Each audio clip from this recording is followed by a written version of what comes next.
because I Bible Mpensenmpensenmu tra. Ya pese ye hu ne etuo mpoten. Say asam no osese. Enti ne asam ne kan no sa na te. Na sa na te a ebesisen e de ehu. Na no kro ben e na ta akire. Mugidi se ne mo kan no eye.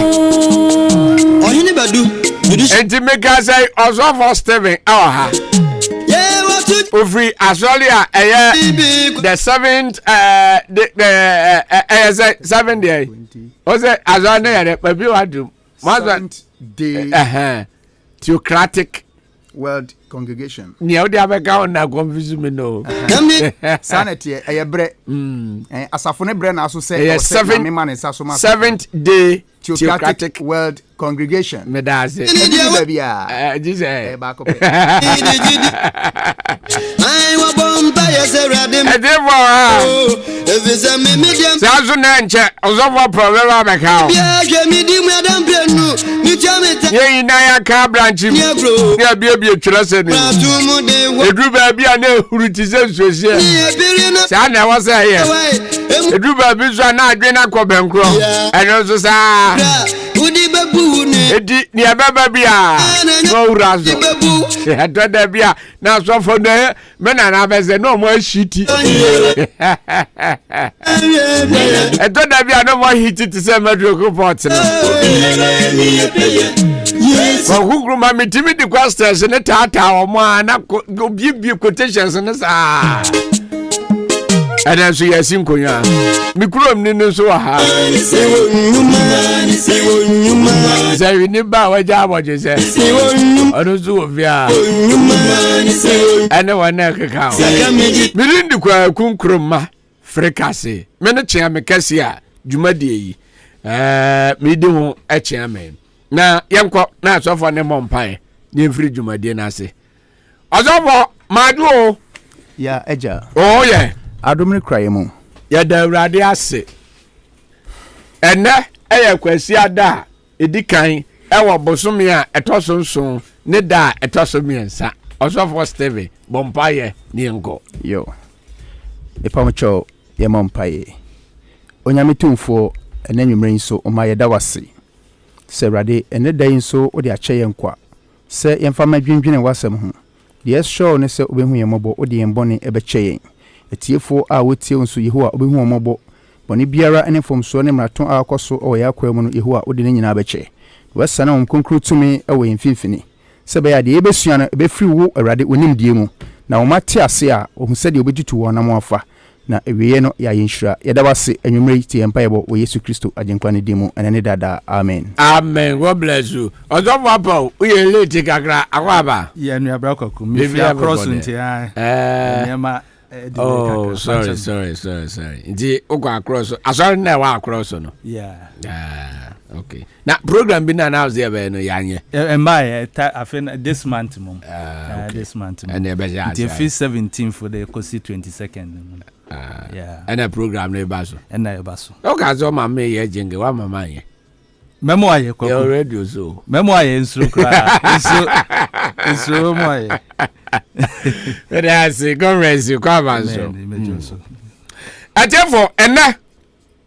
sa ukọ Bible na so ukọ bie adisem Revelation ukọ bie 14 verse 1 to 5 na oka asem bi na oka asem bi fa abusuakuo bi mo abusuakuo 144,000 people bi enho asem ena ye bi sa so afon say eh na we nso ena mo say na nye we mu na bakwa heaven ena ye bi sa say na ye ka ho ena mo say Jesus Bible ni chiremu etienne omo ha ye bi so omo say sane ya ye mu bi ka say 144,000 people de omudin no register dada e won kwa homade mu ena bi bi sa say na ye pre ye kwa asore ye kwa program we ye we ya ka ho ana anase asili a ne ape ba bi ada ozofo apode jiwa ho megagra wa ble so for Steven eja baton ni kurawo medawase 144,000 ana heaven no omoko anase me no mienu ye ka ho bi yo frikase meda wase na machia watiefo nyina sanse odo efidikasi ene dwumadi kase anyame namoso na mwahyehyɛ ede aba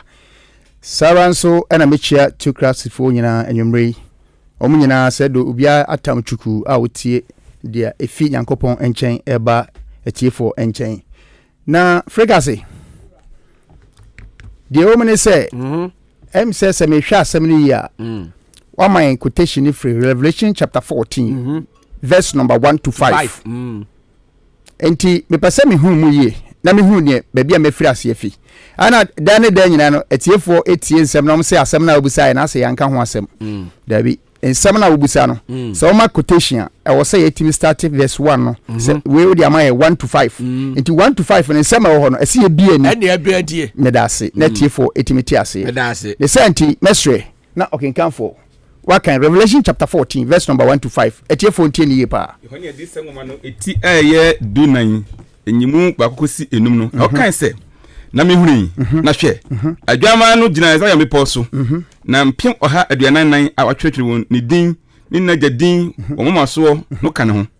meti ni bi a efriso ti se nsuo bebre ene ni apra na akese ene na ene a meti no ti se sankubofo san a obo won sanku dwumto na oto dwom foforo bi ahinwa ne atesefo banan ni mpanifo anim na obiala antumi ansua dwom no je mpem oha aduanan a wato won afri asase so no nko yenum ne wona wanfa ma ango ho fi na wo mabunu wona odi adwama na chi ba biara wokro yenum na wato no afri nipa mu aye won makan amonyankopon babro kasa ni adwama no na wahunu atobi won anumu na wasi na woni dem amen na woni dem babro kasa frigase mira etiefo nhye we nso okay ensem na wo Revelation ho no the apocalypse Revelation sem no a symbolical okay se one ne biemu a anya de a obetimi ate ase Revelation ha no yemfa adiye ena kirechire mu okay tinie pa ya de dan na kirechire mu medase ya de Bible no mu ahintasem a Nyankopon ade anwene kyo konkro no ena ya de che Yohane adisem ne mu okay entietiefo enya so ema asem no sanhya ase bi mame makomako ko na mi hunu na hwe adwama no gina za ya mepo so frigase Bible say Yohane say ohuni na ogwama no gina Zion bepo so me pese etiefo ti asem we yi ensem na dade be fa ne makomako abiebiem okay Bible say ogwama one hwan John chapter 1 verse 29 ma honya ha etiefo ti ani ye o so na me hunu na ogwama no ogina Zion bepo so 93.3 enti hwan ni ogwama ojira Zion bepo so no na Zion bepo kura ani bepo bay yo John chapter 1 verse number 29 no Bible nkasa said the hokani ahona mo ekan se ade chi no Yohane hu Yesu se oba ne nchen no se ene wo se hwe ankoma dwa ma wo yi wiase bone kroni nie enti frigase wo tie de Bible ne ka Yohane ade wo huru ye no wo se ogwama na one wan Yesu Kristo okay beda wase afi yentie ni ye wose na Yesu Kristo ogina Zion bepo so adofo no yese Zion wa nyamsuma na Bible mo Bible kasa Zion wa ase ne sen etiefo ntie ni ye pa ye kasa Zion wa eye krobia ohin David ekokro ho no odi nkunim na sa kro no ewo bepo so na odi nkunim no okumni pa ho nyina na odi kro no esi ho ma Nyankopon osiesie kuro no ade Nyankopon pam ne sesei kwaya befa so asum Nyankopon ade kokoto sa kuro no mu sa kuro no ye Zion okay etefu nteni ye pa empempi ni Nyankopon de asori etoto oba ho tubeti baba no se Zion baba Nyankopon de asori etoto aware ho etefu nteni ye enti Zion no se enwumre me ne wo de tutu biribi ho a metime achrew ensam numa obetime de Zion no atoto ho okay Zion no ye betime afre Zion say theocracy a God government Zion kuro no okay Nyankopon mra nyame mambuo ene ne wo kuro mu ho ma solid theocracy ana very good ananya no ye ka theocracy a nyame mambuo okay etime ka say theocracy teni because theocracy agasa na me ne wo ka ho asem sesi ano ye ka Bible akwankyere ahyade a eda ho anyame ade akura wiase Kristofo nyina na ade theocracy fo kura mu yie pa I see yes tieniye pa me de Zion aba to theocracy because a God government nyankopon mambuo ne ebu no ho okay ye democracy wo ho frekas me se anya dan democracy so democracy na so say democracy me da say awon boni amambuo ni ho nyame kasa wakasa okay me suma dwe ya me say me free say me susu say eni ho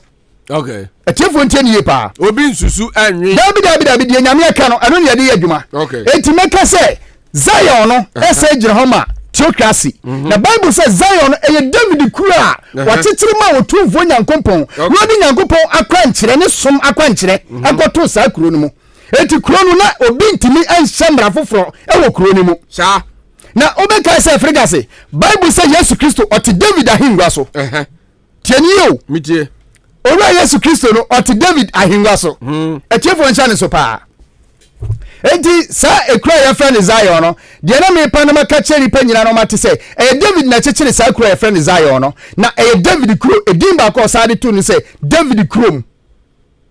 what you say and the Bible say ogwama no wajira Zion be paso e say no wajira David kuro mo anya sa and David kuro mo anima bi ho a anu ntina ema Yesu Kristo no wajira Zion be paso enti e be ko Bible mu ni ekwa ko hwe sa ne ma no edi na edi adanse say ampa Zion no eye theocracy eye God government ana eye kuro David o titiri si ho ma yesum nyame wo kuro ni mu ho na wo penyam sum wahura ho na wo behunu sa ne ma no etiefo nteniye pa papa wa bie Bible no yanka Bible mo Revelation 14 to aso ye yini baako na ye hwe Bible no se de okasa fa ensam na da ho no na entiase atimi abam okay ko adwama no gina Zion poso enti Zion no me ye say David kuro ni mu ba bia ne nyankopon na kwankyere ne som dwumadie ehɔ ne yesesei ehɔ ne yehu nyam som se de yesum nyame fa sa Zion kuro ni mu ko na mpim ahabianan a watwe won din ni agadin wo mama so no kan ho figures wutie Bible say nipa empim oha aduanan 144,000 na omuka Yesu hu awa Zion ekuro ni mu aye David kuro ni mu teniyo eti sa 144,000 we omu ya hwananom na Bible say eye ade ani ya chiro din bi eye Yesu Kristo din ane nyankopon din awa sa ekrofo ne mama so okay figures nyankopon kura den ni din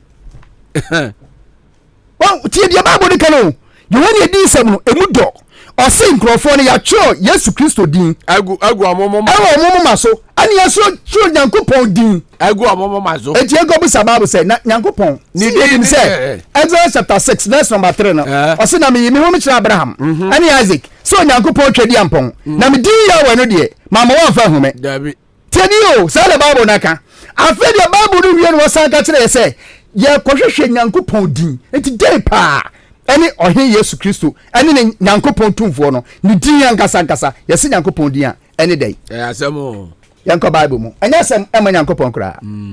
enti David ni kurom ho ana yeyi sa 144,000 David kuro no Bible says sa nipa 144,000 no hon waje won tumi free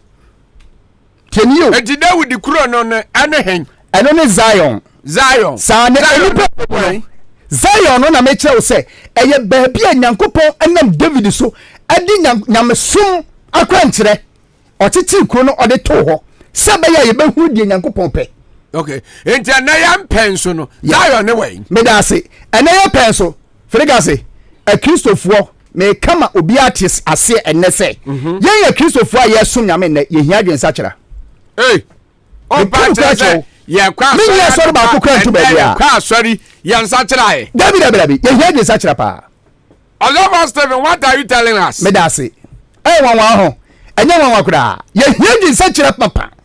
esa se David kuro mu hona Bible say Yesu Kristo ti David ahinwa so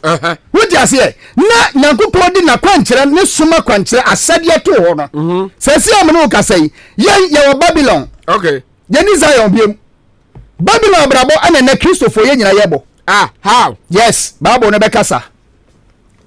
Bible no be kasa ye bo Babylon brabo sanete ye free Zion brabo de ye hunu wasase we so yankoni nkrofon Bible so mo de David krom ho no mote na ya tro nyankopon din ewa momo ani Yesu din wo momo so ye pese ye hunu nyankopon din no ani Yesu Kristo din ewi ana akwari nkrofo kro ye akwari nkrofo kro me da ase Afrika se nyame hira o na me ya okese pa papa die bible no ne anko atiefo ntie ne ye pa yesi nyankopon din a ene den come on me 1 Chronicles chapter 2 atiefo ntie ne ye atiefo de o ma e krado ba bia me da se pa bia dem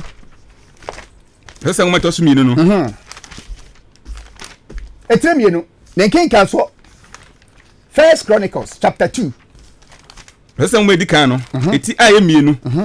ni yimu ba ko ne kenka so mienu eko kanfri miensa ye nibre eti mienu yimu mienu eba no miensa eba no ekopim no ma honya apa sɛ ho kan sɛ figures tie o David kuro mu ho no Bible say Nyankopon din e wo ho etie ko wura de kura o mo frɛ ne Nyankopon din o David kuro mu yanko o si Yuda mane ni Onan ni sela o kenkan 2 Chronicles chapter 2 verse number 3 to 5 hwa Bible ni mo mame sɛ wɔn to so mienu no eti aye mienu miensa ekosi enum no sɛ mo o kan sɛ na Solomon soma ma wokɔ tilo tenio ebra Solomon pɛ sɛ wo besi asɔre dan awo David kuro mu ho ama Nyankopon no wo soma ma wokɔ ahemfa tilo hene hanu enkyɛn sɛ sɛdeɛ wo ne magya David yɔe no tio sɛdeɛ wo ne magya David ɛtena asomdwe mu no na abra me ntwene duro nua bladu ntwene duro nua disi wo disi ɛtena mu no hwɛ menso besi efie ama Awurade me Nyankopon din atefo tie nie David ka san ko besi dan ma Nyankopon se da bi onsa ho moja eti uba ne besi dan no na bra Solomon besi dan no Bible so soma ko tiro na tie die si ko resi efi mama Awurade me Nyankopon o se fi Awurade me Nyankopon din na konkro ama no figures wo tie ni meje o se fi ama ho din ni Awurade me Nyankopon din na ya kronkron ayama na ya kronkron ma Nyankopon ko so Bible se na wa hye aduham ayede na ni yo na wo se safie no a aba konkro ma Awurade na de ye be wo fie oni Bible say ye be bo for ahye aduham ko o se sie kire pa no da ye be asikire pa no bo o hye wofo de da anopa ye be bo figures tie ni yo mitie why san ko tem the manual na me no kan ho asem no menim nyame a o ma o kwan se san ko fa bra ne san mu kan ho asem bi o se ye be sie kire pa no da anopa daily sacrifice ko ni ayemre tie ni yo daily sacrifice no ye bo no anopa ani abo na nyumre ko ne homena afa homena babro kasawati ko David ko mo de o ko abosumo fro ana fe bosumi fofo new month sabbath ni Awurade Nyankopon afa hye ase ani Awurade ye Nyankopon ne di ase na fa ase eju ko mo no to aso akra yeni Israel tumade de kosida ase we ni di Israel tumade de kosida adi kosida atromudia na ase kyerɛ de ase kyese fa pema Nyankopon de esi won animu a eno ne nyamesum a etwase wo di akire kosida ensesa Genti ameka tell say Babylon enchechere na wiase kura mu no eno no okay o just say because Nyankopon dey asede we yesi o manim say omo for no pa enwumre amu wi ahomeda amu gosumu no amu wi abosumi bia ne de dikan anya homeda ema Christopher ye gosumu Awurade o se ye wi a afase ahodo miensa afi bia Figase a Christopher ye ni afase no manyame o say di Christmas me da say eni Bible mu what you say the Bible mu no Bible no babodin ama waso ate na ya say David kro mu ho no Bible so go manager Zion be personal Zion be pon David kro no okay ana nipa di na chi no so Bible say obi ya to Nyankopon din ana Yesu din wo ma so na ya say amudi Nyankopon pam no ye den eye djuma enti na say wonu a onye setie ma Nyankopon asama wo de asi wo no wonu nkrofo no a wo mudi Yesu achi me pesa Bible na aka ni ati ni ye pa fa mi go Jeremiah chapter 7 verse number 12 etiefo ntie ni ye pa 3.3 asema Yohane kae no ade ne ye biebiem kakra no o se ogoma ni gina Zion bepo so ana Zion bepo ne ye David krom ana David krom wo ye pese ehunu ade e wo ho na afi wo se David krom Nyankopon din e wo ho yenko Jeremiah 7 verse 12 no o se dai okay say na monko na yepo metrabia awa silo ti Nyankopon se woni ba bi si ho a eye ne tenabia wo silo ko abi no aka ne say me din woni da kan se Nyankopon ana Bible say Nyankopon yi ba bi a ye fro silo say the din enter the din entra ko so nkoya de me man Israel boni no nti o say yapo Israel man boni o yetie nyankopɔn nti omo go he de why silo enti sesi ano ye be wasan be ka nyame din bi me pese ye hu Bible no nyame din edi ba bi omo ye silo no omo sa ho ana me pa cho yanka Bible no be kasa 1 Samuel chapter 4 verse number 4 downwards na ya adekura na wasilo ana nko omo ko fa omo ko no man ko hu Samu edika no ahonya nan enyimu enan eba no o se dai yes lamu sede ehon so ekan ni ahon mo ka se to ana ọma no sumama okọ silo papa tio ahonso silo na omo nyankopọ se omo nkonkọ omo boni ti de ya omo no ya san suma nipa mana ko silo biem okay ko so se foradi a watika biem entem no apamada ka no tieni na apamada ka enti frikas apamada ka ne de ne wom eno de wo na obetimi a kire 1 Kings chapter 8 verse number 9 my Bible nkasa e chiefo ntieni ye yohane edi sam na eda ho no enye nsam keke wo enye nsam keke a sade ye kan ni bia kan nsam bia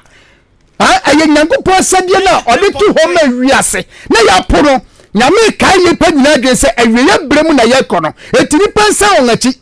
na mo go hwe no kware som na mo ni akire asane ye nyahome ama ye kra ahoma edika no ko eti wotwe nyimu nkro no wase dai ose bibiyala mi edaka ne mu tino bibia ni adaka ne mu je aboa pono mienu a aje aboa pono mienu a mo se digu mo hello frika so ti ni ye pa aboa pono mienu da na waso nyam na nsem du ai enti nyankopɔ ni din ni dai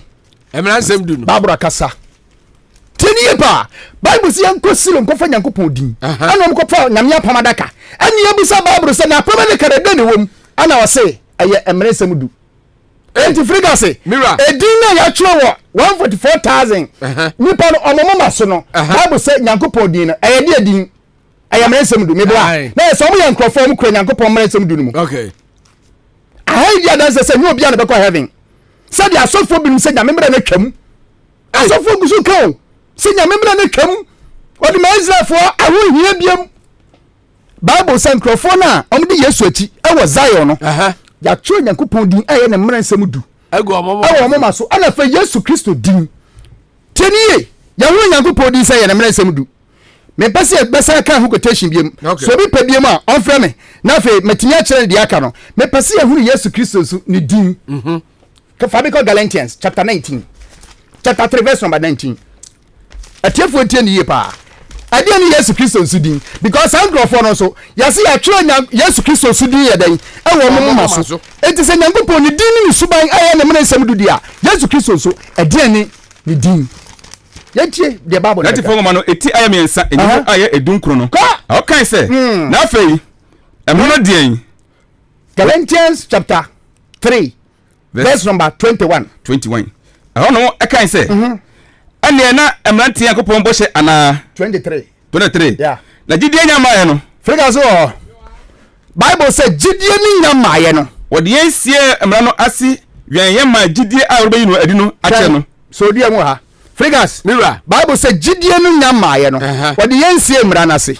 na emra ni ye yenwenfo na eche yen Kristo enche kwan sa da Bible ne ka yeah ene na frigas ade ni gidie no ya no mam tedio enkunta na ye no atiefo form atomra yi Bible say gidie nyama ye no wode yensie emra na se na emra ni ye yenwenfo na eche yen Kristo enche kwan etire je se gidie na nyama ye no eno ni Yesu Kristo atiefo nteni enti se Yesu Kristo ni gidie ni dia Revelation chapter 14 verse number 12 Yohane adisa ngoma no eti aye du nan nyimu aye du mienu no aha ana ahotefo wo Frigas fa bofo no nakenka ma tiefo entieni ye pa ka aha ana ahotefo boss dowo aha na ahotefo boss towo wona okran yakopon ahyede wona okran yakopon ahyede mu Yesu gidie mu no Frigas utieni ye ani Yesu Kristo gidie no eti de ani Yesu gidie atiefo entieni ye o tiesem na ye kan ye ye pese ye huru se Bible se nyankopon din ne mrensem ana Yesu Kristo gidie na abribia no Yesu gidie no ene nyankopon din na eden ena nam Deuteronomy chapter 31 verse 24 atiefo entieni ye Deuteronomy 31:24 mesi da biara da no nyankopon ni din no ene Yesu Kristo din no ena nam enti kan bofo no ma Revelation chapter 14 verse number 12 ukra bi wa na ka abo mama be Deuteronomy 31 24 no na mo se twa emransem yi ensem de hye mo no mu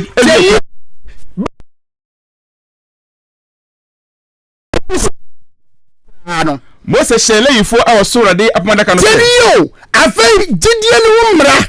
ana eda ho no oma ya tro de to apamadaka no se mo fra emransem yi entorade mu yakopon apamadaka no ho yo when su ya emransem a mo fa entoradaka no ho fika se ya fa ntumo o se ya fa nto ya de ya fa nto etu asari mi nanam acha se fa mata ho me da se etu bu se ba bia yakopon di won yesu su di ni ya den me cheche fo no mate asese ade na ya de to adaka no ho no eno ani Yesu Kristo ni din okay na hwensem awom ye bekokọ hwensem awo saade ni mu because Kristofo ye ngidie sese ya ye kura mu ye den eno no Revelation chapter 14 verse 12 no me pese nka o kan brofo no na edi adanse ye matiefo nyina te se ampa de ye ka no efi Bible ni mu na sana Bible na ka me pacho me suku samunye kenkan ma me brofo no ma no ntimi kura 93.3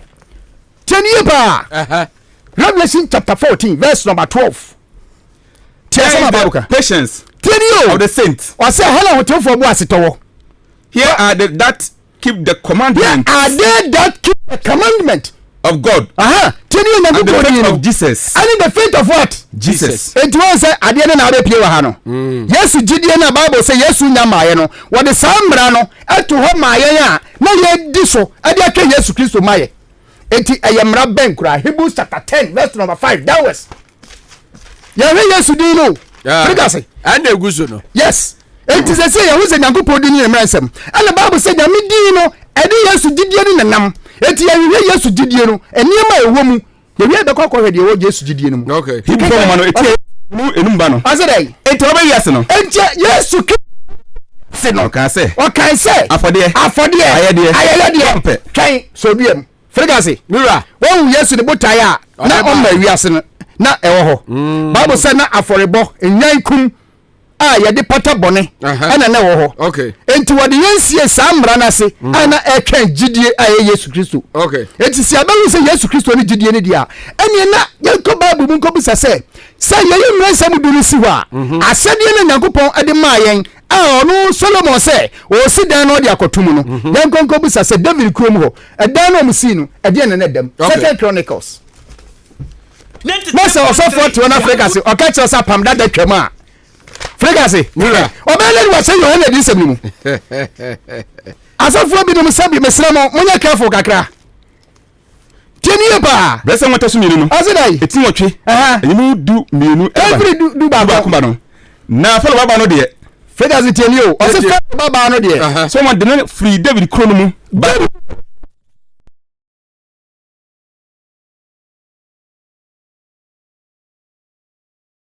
Ewo mama so. Okay. Enti ye hunu se Nyankopon de na mensem du.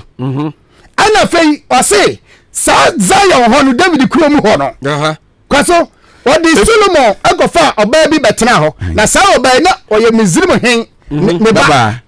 Na sa Misrim hin on sa Misrim fo enye nyamsom ne kura won okay enti bo se Solomon hu se Nyankopon mre nsem du na kaseti abosomsom ana no so na kono nti okọ wore busumsum ni ba ene no oba ne se fata se obetena David kurom ho eye Zion ho efiso ka se mirinta Israel hin David kurom ti o meyira ntimi ntan Israel hin David kurom efise de odada ka no apamada ka no emre nsem du no yenyira yenim yenhwe Yesu gidie na wode to adaka no ede ne wom ko edomo na Solomon bo o hyewa de ma Awurade afei frigase mira Yesu Kristo wahu na ogina ho ma enwankum a yekum titimrem ade pata bone no okay. The Bible friends say e gidie the faith na mesum gidie wom no no odia se adana me kachira etiefo wa ha se wo be se nyamsum abrabo no Nyankopon de to woni nyina Kristofo ye na so adana dane ni nyina odia se anya no ne ayo enti nyame nam Yohane so boye kokonwumre se so bi ya David Kromo asede nyame de to no eno na ese onante mu onya nkwaje to aso asede de no o si ma Awurade afọbọtia osiri ntorowa no enu so aforebo asa yin tibiem daily sacrifice ko se de hia da biala da ana bo shofa sorry na frigasi mira mama nka wa jure se edanu ni edi nkomo we na e kame akoye se ayɛ sɛ empire no ɛyɛ asɔfoɔ nko ara na ɔmobɔ ɛnyɛ asɔfoɔ nko ara okay tiɛnie ɛyɛ ɔman no nyinaa ahyɛdeɛ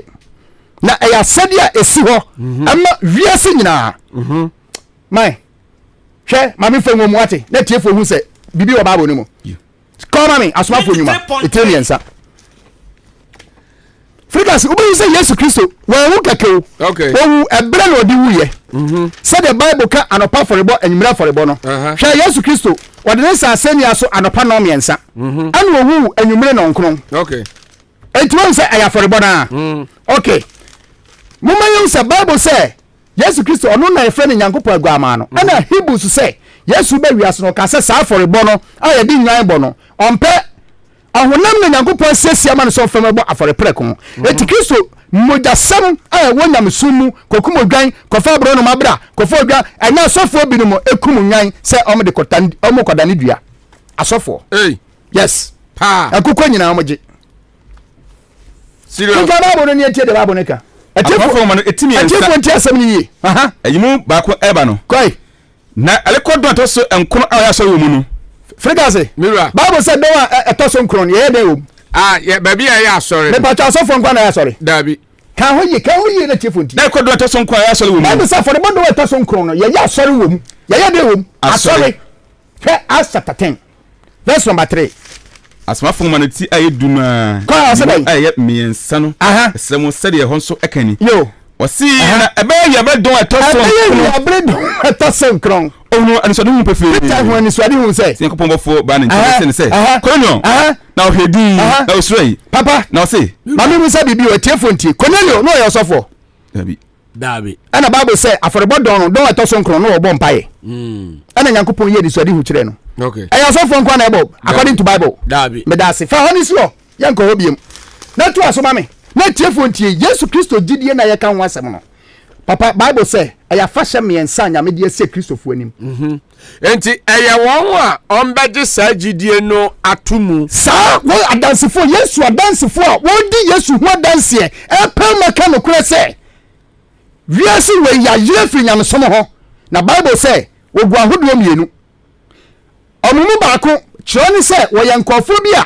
sɛ wɔka nyamesɛm wɔ awieyɛ berɛ mu a wontimi nya ɔmo hwee te sɛ deɛ ɔkye John wanwa mu na wankye no saa na nyame bɛyɛ wɔ mo na wɔwɔ tumi sɛ ɔmagya firi soro bɛhyɛ nipa wɔ asase so bible sɛ wɔkwan sɛ wɔto ɔsoro mu ama nsuo ntimi nya dɛn ɛntɔ ansa nea wɔwɔ mo a wɔn de afrika se wɔkyere no de tuo bɔ no apaw ne wawu saa nkurɔfoɔ nyinaa ɛnyɛ hwee sɛ wofiti a na yɛabo wɔ yɛakye wabo ɔhweɛ na ɛba no tribulation no ɛnyɛ deɛ nipa bebree wɔ asase wɔ so a ebi bɛka wɔ mo because wɔn no apam na yɛayɛ no wogye tom dada mmerɛ no ankasa na wiase nyina tintim a wɔn de bɛdi wiase so no wogye tom enti ha na ɛbɛkum wɔ na mmom wɔn wɔ David kuro no mu a nyame ama wɔn asɛdeɛ wɔte aseɛ enti wɔn sɛ meka kyerɛ sɛ kristofoɔ nyina hia adwen sakyera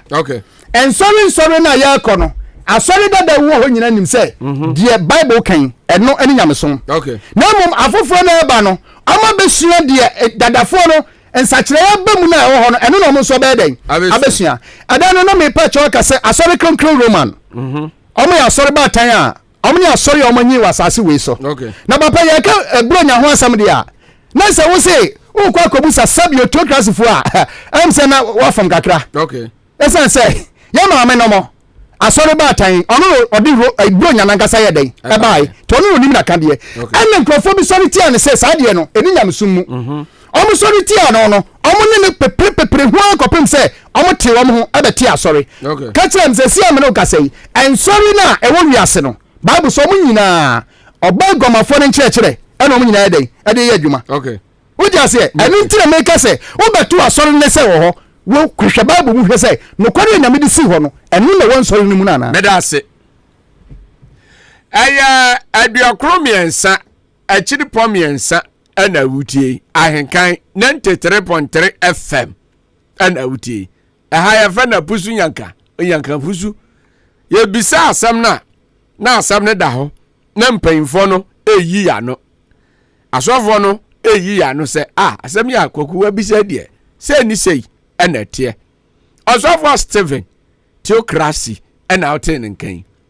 ɛna ɔkyerɛ sɛ meka kyerɛ sɛ 144 no Kristo som yɛayera yenim ba bia nenam nemom won na David kuro no on chechire ye na onwo ho no wonie ena okon ho azen ena ye zo nwai ena o se won na kura na hyede mu ya ade papa ena wa chire mu pa me nko so fo apa wo ozofo ma joy ya nua bra kwaku bibi aboko de adom no kra mu dendenden e da urade ase ozofo asama da prusu ni say na wo se 144,000. yes. Question is omo never call heaven. That's right. Okay. Because you know where this is more there. So also na ya can heaven once and pa. Yeah. And if it's a can one na and among one echo. Ya mi shira metie fo nyina. Amen. Obi wo Odasko o say onya metie da. Na me kasa na o tro. Okay. Enti Mr. Rade say onkoso amomo nimde ani nyansa. Ewo nasemu. Because trosam ne de ye wo quotations. And ye wo scriptures. Okay. Ai ubetumi akọ 2000 quotations. But scripture de eye de osoro nyankopon e de ema. Na brakwaku Nira michia mabusuafo nyina Christ Example members nyina. Bible maye ti ase se Yesu maye no. Brakwaku tie ni yo. Yetie. Na tie fo nso entie ni ye. Na omumbisa nyame ehonhom na omo nyansa because said the Revelation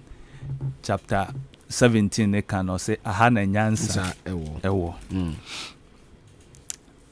ohwe yeni kan call Revelation chapter 7 na yen kan from verse 2 93.3 when this segment no eti ayanson nyimu mienu no ekono se mo hokan se o de free wine ba kono yimu ba kono na ye osi ye achi no mihunabofo ba nan a ogegina sasemfa tro nan no anokokura sasemfa ma nan no mu okay frama amo afasase ana epo ana duebiala so na mihunabofo fra okura yakopon a wote ase no nso ano se ofo wie puereba na ode ne kase obofo a okura nyankopon so ano je ono na ohye e Christopher nso okay tieni yo mihu obofo a okura nyankopon enso ano ono na oso e Christopher ano ana ohye omonso ti said ya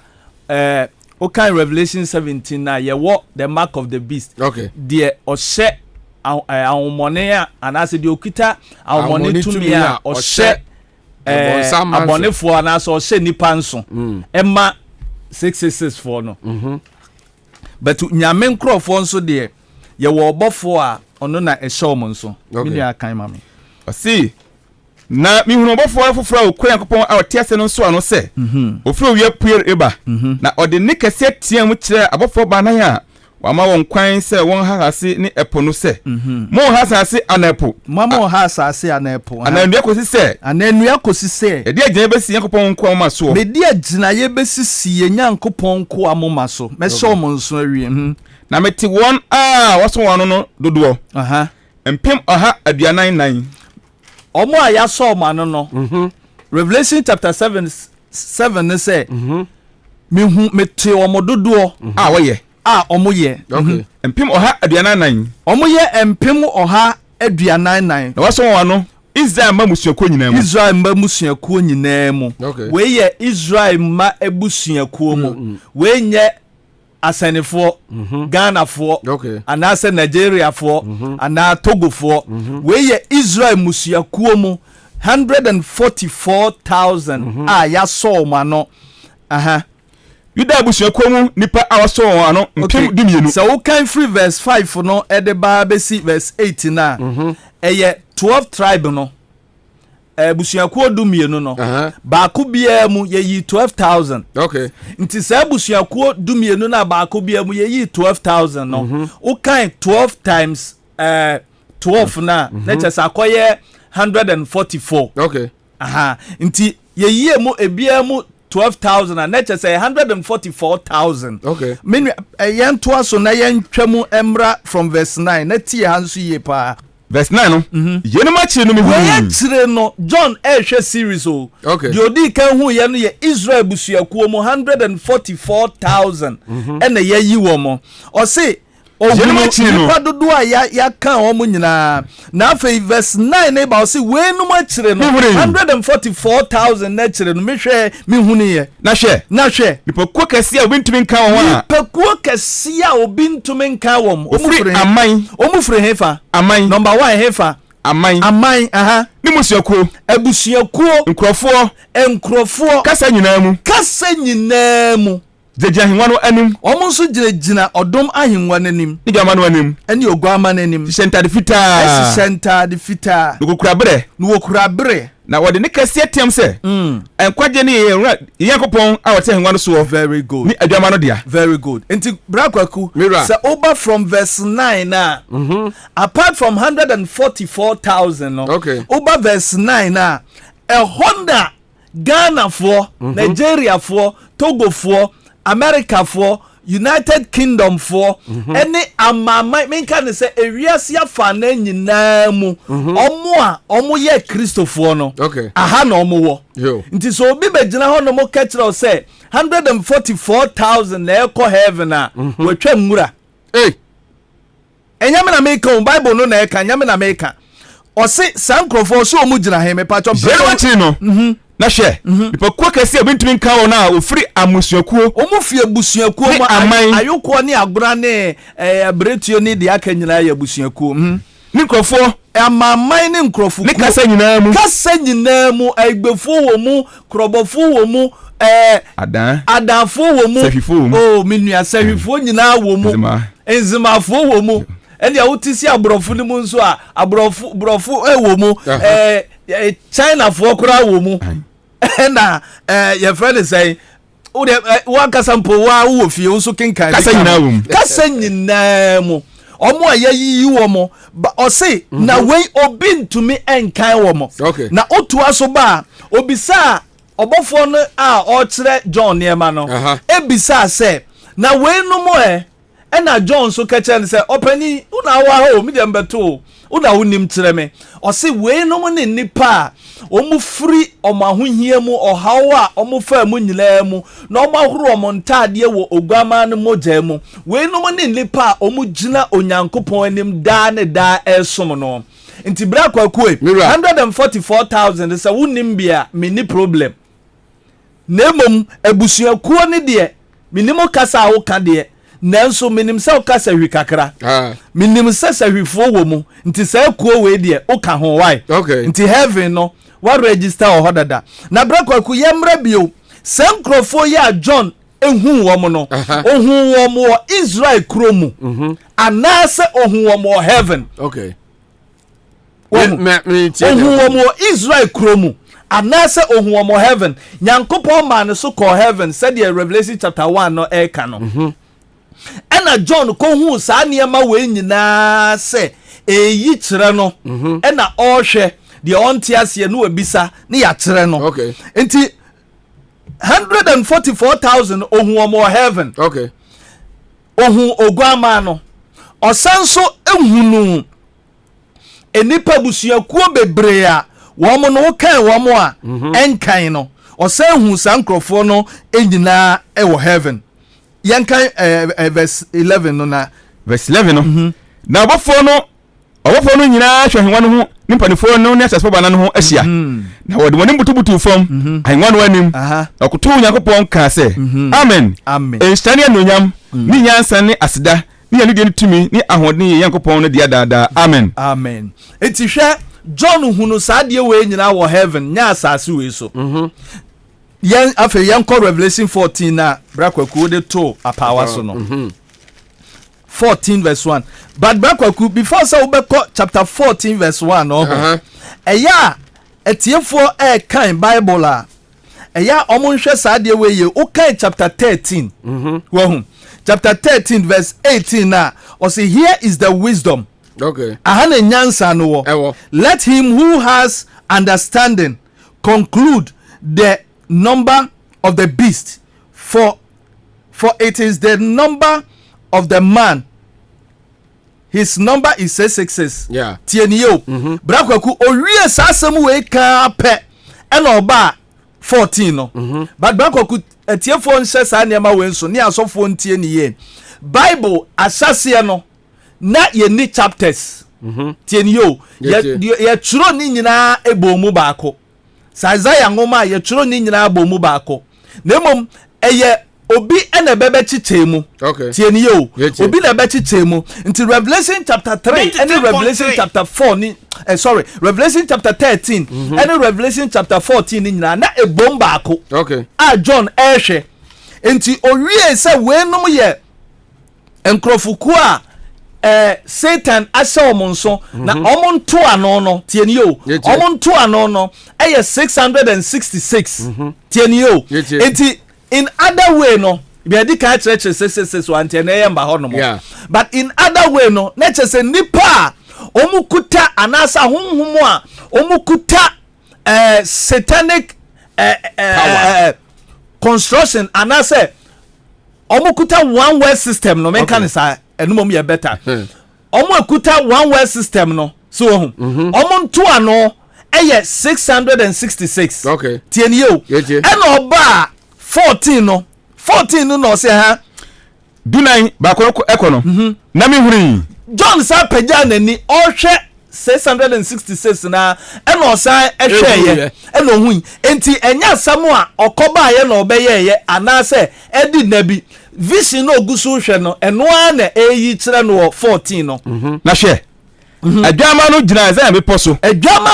Zion bepo so na mpem ohaduanan a otwetwene won din ni na jadin won momaso no kan ho 144,000 na ye kan wo chapter 7 no sa 144,000 no o se omu gyina hefa o se wotwe won din no gyina o se na jadin ni momaso no kan ho na bete ne bi a fristo te se nso bebre ni good ni apa na kase ne na ani amete no te se sankubofo a obo sanku dwunto good na otodun foforo bi ahenwa no ni atesfo bana no ni mpanifo no anim sieni yo enye Israel ena ohu se Yesu gina wo enye Zion wasase wesu no ohu se Yesu gina wo nemom eye Zion na ewo soro. Okay. Ema uru mfi se Bible amaya tiase according to Matthew chapter 16 no Yesu Matthew chapter 5 no ose mo bompa ya monka se wahenie se de tie wo soro no enye de ben enye saa wasase so enti de John ehwe nyina no eye heaven ade na ohwe enye asase so ade enti se de all kind of Revelation chapter 14 no o kire se enkrofo 144,000 a ye bo mudin no omu gina odom ahimwa nanim 24 elders ni gina hobi ena abofo nyina egina hobi a omu yi onyankopon aye yeah bakwaku mira tie ni ye tie bribe biara wa wote hei kwaku wa wote hei onseso ewo heaven. Okay. Whether you like it or not onseso ewo heaven unless say onka heaven abusuakuo ne ho. Okay. Ena onseso eti bribe bia wo ye wo asase we so no bribe bia wo ye wo asase we so ana me ye wo asase we so bia no yenseso no ena every draw yen attention for the essence ye ewo asase we so nti dia wo ye wa hanom bia no eye de ekoso heaven. Okay. Ena kwaku wo ye wa hanom no sa pepepe nti biribi bia wo de beba no eyade a kwaku mi ye nipa bia ho minim se sa de we bia ye oda do sometimes gospel kranya odeda utie go what you say utie gospel so unti bibia wo ebi wo ha anya me de enya se nwum ne na enya do enwum na de a wa wo de asakra pe but do sometimes as edu ba bia wo mfile unti very good ulim menka we ma utrimu nya ode bebre but anytime bia wo betena se from 3 o'clock no so hu enwum bia kwaku de be se ase ana wo be se se o bodo ulim a resume spirit. Okay. A resume spirit. Enti anytime bia bo se me hwe Facebook na chese mini ha. Okay. now then na me pesa me kyerɛw sɛ biribi bia a woyɛ no ɛyɛ heaven sɛsoɔ ɛna woyɛ wɔ ha sɛdeɛ ɛbɛyɛ a ɛbɛboa enipa a ɛwɔ asase wei so okay enti 144,000 ni ɔse weinom ne nipa a ɔmo di oguama n'akyi baabi bia a ɔbɛkɔ bia okay tie saa word ni yie paa weinom ne nipa a edi oguama n'akyi baabi bia a ɔbɛkɔ bia ɔmo ne nipa a ɔmo ɛmfa mmaa sɛm ɛnhyehyɛ ɔmo ho okay ɔmo ne nipa a ɔmo nyɛ nneɛma bɔne ebia wɔ asase wei so ɔmo na oguama ne kɔ baabi a ɔmo di n'akyi ɛma ɔremfi sɛ bible sɛ na yesu kristo ba a ɔne abɔfoɔ mpempem ne nkurɔfokuo ɛka ne ho na ɛba saa nipa na ɛka ne ho na ɛba no ɛyɛ saa 144,000 no okay ɔmo di kan heaven hɔ dada meka kyerɛw sɛ deɛ wɔ soro no ɛno na ɛyɛ adwuma wɔ asase so okay kwaku enti ebetumi aba sɛ o sɛ o read the bible a o read the bible Revelation chapter 4 chapter 5 a o hwɛ yesu kristo a john sɛ mihu oguama okum no sɛ ogyina ahengua n'anim ɛna ɔsɛ hunu yesu kristo nkasa nso wɔ hɔ tie ni yo ɛyɛ deep secrets ɛyɛ deep messages enti sɛ o ka wɔn mo asɛbi o ɔmo adesua wɔ fam no ɔnte waseɛ but aguama na ɔba no ɔba with cloud okay ɔne nkurɔfoɔ bi na ɛba na ɔmo a ɔne ɔmo ba no ɛyɛ Israel busuakuo mu 144,000 okay tie ni yo tie saa crowd no ɛna ɔde wɔn ɛba asase so papa kan kakra ma yɛn ne yɛn kɔ ha verse number 4 no yenom ne wɔn a wɔmfa ma angu ho fi wenom ne wɔn ɛmfa deɛ bɛn ɛmba asɛm engu wɔn ho fi na wɔyɛ mabunu na wɔn yɛ mmabunu wɔn a wɔdi adwama no akyi baabi a wɔkorɔ baabi bia oguama no nti yesu kristo ba a ɔba bio no tie ni yo yesu kristo ba a ɔba bio no wenom ne nipa a wɔn di n'akyi ɛne ne ba okay tie ni ye ɛnyɛ yɛn a yɛte ha nom no ɛna yɛbɛka sɛ wo no agye sɛ yɛbɛbɛsɔ wano anaa yɛbɛmaake sɛ wo ka 144,000 ɛkɔ heaven no ho ɔmo wɔ heaven dada tie ni ye 144,000 no ɔmo wɔ heaven dada ɛnyɛ me no mmienu asɛm yɛtoa so yenom na watɔ wɔn no afiri nipa mu ayɛ wɔn makan ama Onyankopɔn ne adwama no yɛatɔ wɔn afiri deɛ bɛn nipa mu ayɛ wɔn abakan ama Onyankopɔn ne adwama no ɛne oguama no entitie yesu kristo ankasa wɔ ne squad a ɔde wɔn ɛyɛ n'adwuma na brakwaku yɛ misa question way but last mbibisa sɛ yesu kristo ba na ɔba no den na ɔba bɛyɛ ebebisa mo daakye den na ɔba ɛhyɛm bi nti na meka hɔ nom asɛm den na yesu kristo ɔba bɛyɛ bebre aduam sɛ yesu bɛsesa nipa nyinaa yɛ ne deɛ akɔgu heaven ahotefoɔ akɔgu heaven na asase na da hɔ kwaku wote anom sisie sɛ wota aka sɛ Nyankopɔn wɔ akoma mu yes woka mɛbɔ a sɛ Nyankopɔn wɔ akoma mu na sisi a wo si nyame wɔ akoma mu no wo sa akɔ heaven akɔyɛ de ne mpɛ yɛnkasa ne yɛma Avram no mo kwan no ɔmo asan ɛkasa tia yɛn no because nsɛm na yɛakasa yɛka no yɛbisa yɛn ho question a yɛnsɛ nya ano yie papa bi anyi ma wɔn brakɔkumi nsɛm bisa question baako wowɔ hɔ no mu wowɔ plans bi wɔ abrabɔ mu sɛ unya asase a wobɛtɔ asisi ɛdan ɛwɔ so ɛwɔ asase so why not wowɔ saa adwene no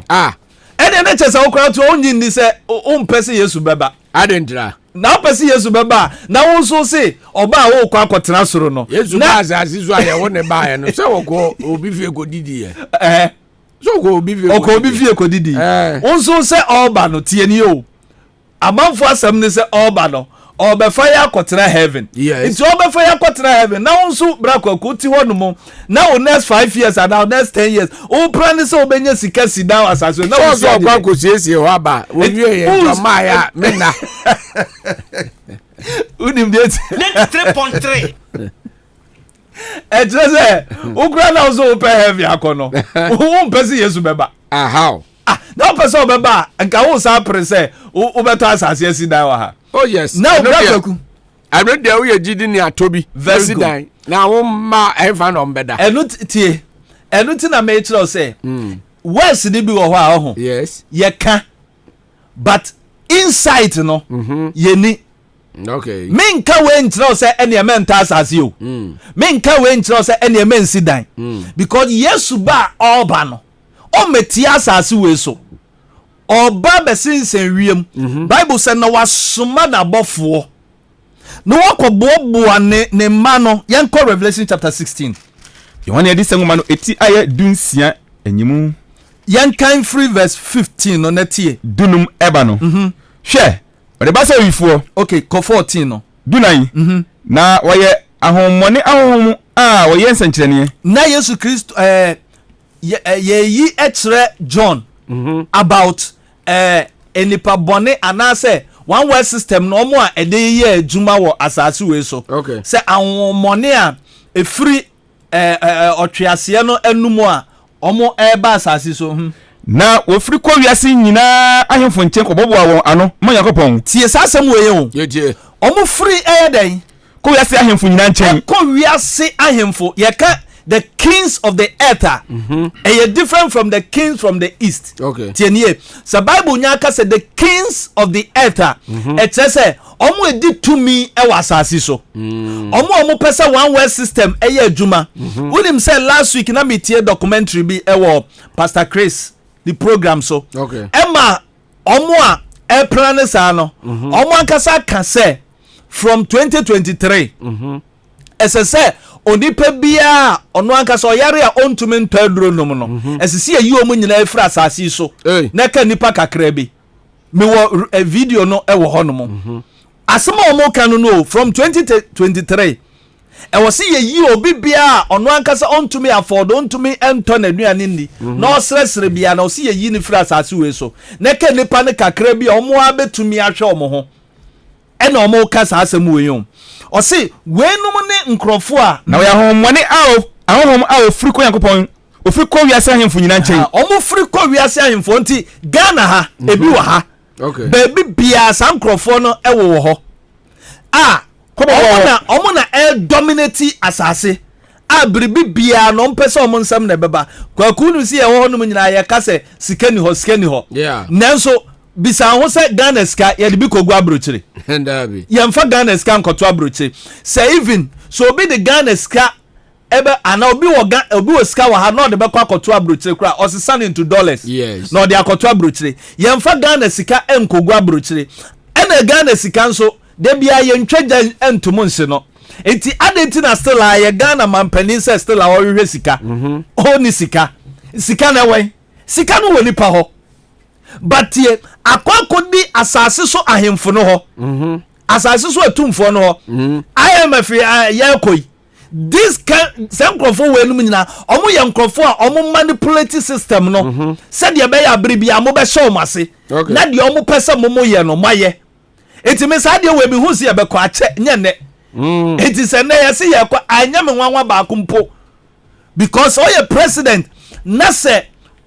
wopɛ sɛ nyame honhom ɛyɛ adwuma wɔ mu yie deɛ a adeɛ wɔ sɛ woyɛ ne sɛ unya nyame genuine prophet ɔmo te nyame ne ɔmo ka nyame adwene ankasa ɛkyerɛw na follow that steps no anyɛ sɛ wɔ mamu ɔnyɛ yie da hwɛ Ghana ha wana na mamu atumi ayɛ yie agye kufuo na ɔbaa so awiase yɛ dɛ kakra ɛna kufuo nso president kufuo ex-president kufuo nso ɔyɛ freemason ni yes this is a reason na mamu otumi eforish no because ɔno ane nkrofo ntumi nkuntia no okay but wo na nado sɛ ɔno deɛ agye nyame na ɛbɛyɛ bibia the battle is for the Lord na fe wo nso follow nyame system no nyame twene ho kakra bi a ɔhawa ɛbɛtoto yɛ no Ghana ɔhawa ɛbɛtoto yɛ no we kura yɛ nketoa afa ni ɛbɛwura kɛseɛ mu sa yes agye sɛ yɛn mpanifoɔ no ana especially yɛn papa president akasa o follow the system of God anyɛ saa deɛ a na mamuo no ɛbɛyɛ torokaama no sa na wonim awurade bie mani ɛna mehu aduaba bi na aduaba no na nkurɔfoɔ mmiɛnsa bi memmɔ mu de mehu ɔmo de yɛ Ghana president akɔ ho sɛ ɔnte bi ni na ɔte aduaba no a ɔbɛdi no ɛna ɔhu sɛ aduaba no ho asɛesɛe ɛna ɔyɛ sɛ ɔto atwene na ɔmo kɛkyɛ ne sɛ wani a nipa nyinaa bɛhu sɛ ɔyɛ torofo nti ɔmfɔ so no ni enti mehu yɛ no papa gu so a ɔdi ne nyinaa no n'anim ɔnya ne fɛ nso ɔmfɔ so di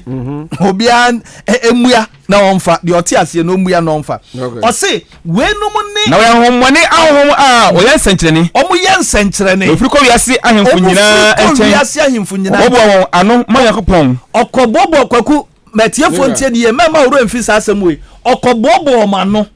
ma Nyankopɔn ɛma asɛm bi to aso nti wo ade nyinaa so tumfoɔ no dakɛsɛ no mu ku no tie nie Yetie. ɔse ɔmo kɔbɔbɔ asankrɔfoɔ na no ɛma Onyankopɔn ɛko da kɛseɛ no Yes. tie nie o ɔmo bɔbɔ nkrɔfoɔ no de abehyia Yesu na ɔse wɔɔba no tie nie paa ɔmo bɔbɔ nkrɔfoɔ no ɛde abehyia Kristo na ɔse wɔɔba no na ɔmo ayɛ no pasaa tie nie Yetie. dunum ne sɛ dɛn hɛ mɛbɛ sɛ oyifoɔ ɛhɔ ne Yesu Kristo nso ɛde n'asɛm bɛhyɛ mu wɔ deɛ ɔka kyerɛ John ɔsɛ te sɛ me ne wo kasa na me kasa na ɔse sɔfo ma me mmram na Yesu de n'asɛm bɛhyɛ mu ti that word no yɛde red ink na atwerɛ ɔsɛ dɛn hwɛ mɛbɛ sɛ oyifoɔ hwɛ me ba te sɛ owifoɔ ɛnhyɛn deɛ ɔnwɛn nhyira ne wɔn mo a ɛwɛn na ɔhwɛre ntadeɛ na ɔmo hyɛ ɔmo ntadeɛ so yie na wɔnante dagya mu na ɔnante wɔ adagya mu asɛm na wɔhunu n'ani wuo na wɔnhunu wɔn ani wuo ɔbɔbɔ ano kɔ baabi a ɔfrɛ hɔ Hebrew kasa mu sɛ mepɛ sɛ ɔsan si hɔ no so yie paa wɔsi na ɔbɔboa wɔ ano kɔ baabi a ɔfrɛ hɔ Hebrew kasa mu sɛ Armageddon tie nie na kyerɛ sɛ 144,000 na Yesu Kristo di wɔn mo ba no ɔde wɔn mo ba for war against the kings of the east against the kings of the earth tie saa word wey yie paa Yetie. ɔse asase so ahemfo na ɔmo bɔɔbɔ ɔmo ano akɔhyia Yesu ba na ɔba no ne koda kɛseɛ no a ɛba no ɛbra Yesu ba o kan Thessalonica ɔse Yesu Kristo nso de ɔbɔfo panin Michael ahoɔden na ɛba ɛkyerɛ sɛ ɔba wɔ ɔko mu Yesu ba na ɔba no ɛyɛ fɔwɔ Ɔko. hwɛ ɛnyɛ sɛ ɔbɛduru ya Yesu aba mum yɛ nyinaa mo nso awɛ ni ɛnkɔ wɔn na ka kyerɛ o Ozana umonoze. sɛ saa na ɛyɛ binom adwene deɛ a ɛne ɔmo ntum nda na ba na Yesu ba no ɔba fɔ ɔko nyame na meka Bible no na ɛka wɔ ha no Revelation chapter 16 verse 16 no ɔse na ɔbɛboaboa ne dɔma no na ɔde ɔmo kɔhyia baabi a yɛfrɛ hɔ Hebrew kasa mu Armageddon the word Armageddon ɛkyerɛ sɛ baabi a yɛko Okay. tenio Yetie. Armageddon ɛyɛ baabi a yɛko sɛ wokan Judges Judges chapter 7 ebiri nti yɛn hyɛ dan ka o Judges chapter 7 from 1 down no wo sɛ Nyankopɔn ma Gideon sɛ ɔmoaboa enipa 30,000 33,000 ano a ɔboaboa ma no sɛ ɔde ɔmo kɔko baabi a Gideon ɛne sɛ nipa wei ɛkɔ akɔhyia mu na ɔmo de emiti amamamufoɔ no a ɛne ɔmo ba bɛko no yɛnkan ho mpɔ ɛhɔ wɔ paa nti baabi a ɔmo kɔ akɔhyia mu no ɛyɛ bɔnhwɛ bi a ɛhɔ ne yɛfrɛ hɔ sɛ Armageddon no nti saa bea no munya akɔ hɔ a ɛkyerɛ sɛ mokɔyɛ deɛ bɛn mokɔko Okay. ekuo wei deɛ ɔmo deɛ ɛba abɛgyina aha te sɛ deɛ a day of David ɔne Goliath ɛkɔko no Okay. yɛde ɔmo kɔgyina yɛde David kɔgyina baabi ne yɛde Goliath nso kɔgyina baabi sɛ mummienu mu bɛko deɛ obɛdi nkunim no ɔno na obɛdi ɔman na aka no so nti Gideon so nyame maa no the same principles a ɔboaboa enipa 33,000 ano sɛ ɔde ɔmo kɔɔko na ɛberɛ ɔmo kɔɔko no ɛna nyame na asa ka kyerɛ Gideon sɛ Gideon enipa na ɔde ɔmo kɔ no ɔmo dɔɔso dodo enti yiyim tie ni o ɔmo dɔɔso enti yiyim na sɛ wo yiyim mu a na ɛso te a na mede ɔmo akɔko ɛnyɛ saa sɛ ɔko no ɔmo di nkunim a ɔmbɛka sɛ ɛnam ɔmo ahoɔden so ɛna ɔmo adi nkunim but ɔko ɛnyɛ ɔmo ahoɔden enti nyame ma deɛ di kan odi kan yi 22,000 firim 22,000 n'akyire no nyame saa ma ɔde ɔmo a excuse me nyame saa ma ɔde ɔmo aka no ɛkɔ nsuo kɛseɛ bi ho ɛma ɔmo kɔ nom ɛma ɛno nso ɔsɛ yiyi mu abɛnya nipa 200 enti nipa 200 na Gideon e de omo kɔ ɔko a omo kokodi nkunim ema Nyankopɔn. Okay. Tienie. Enti the word Armageddon no kyerɛ sɛ Yesu 144,000 no ɛyɛ nipa ɔde omo ɛba bɛgyina ɔko ano. Na ɔde afɛsi saa ewiase ahemfo na omo nso boɔboɔ omo ano aba bɛfɛsi Kristo no. Because nyame na make wa ha sɛ the Revelation 16 ne ka no. Ɔse weenum ne nkrɔfo omo boɔboɔ omo ho sɛ omo de kwa akohyia Yesu Onyankopɔn ɛkoda no. Okay. Me pɛsɛ o sense hɔ no so ɛma yɛ bio. Yesi so a 15 no. 15 no. Ɔse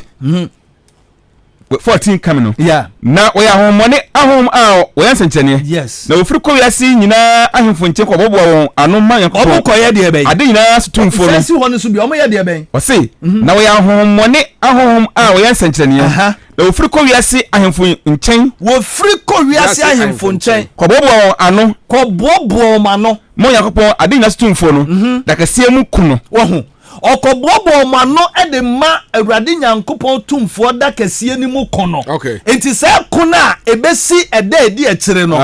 Ɛyɛ nkrɔfoɔ bi na ɛbɔbɔ mano ɛkyerɛkyerɛ ɔmo ahemfo ɔmo mpanimfoɔ de ɔmo nya ɔmo de bɛfɛsi Yesu Kristo ne mayɛ no. Okay. Enti kwakoe 144,000 no. Ni ti a wetwa mu nyinaa ne sɛ wenum ni ɔmo a ɛba bɛgyina ɔko n'anim. Okay. Tieni yo wenum ni omo a eba begyina okonanim wenum nye omo a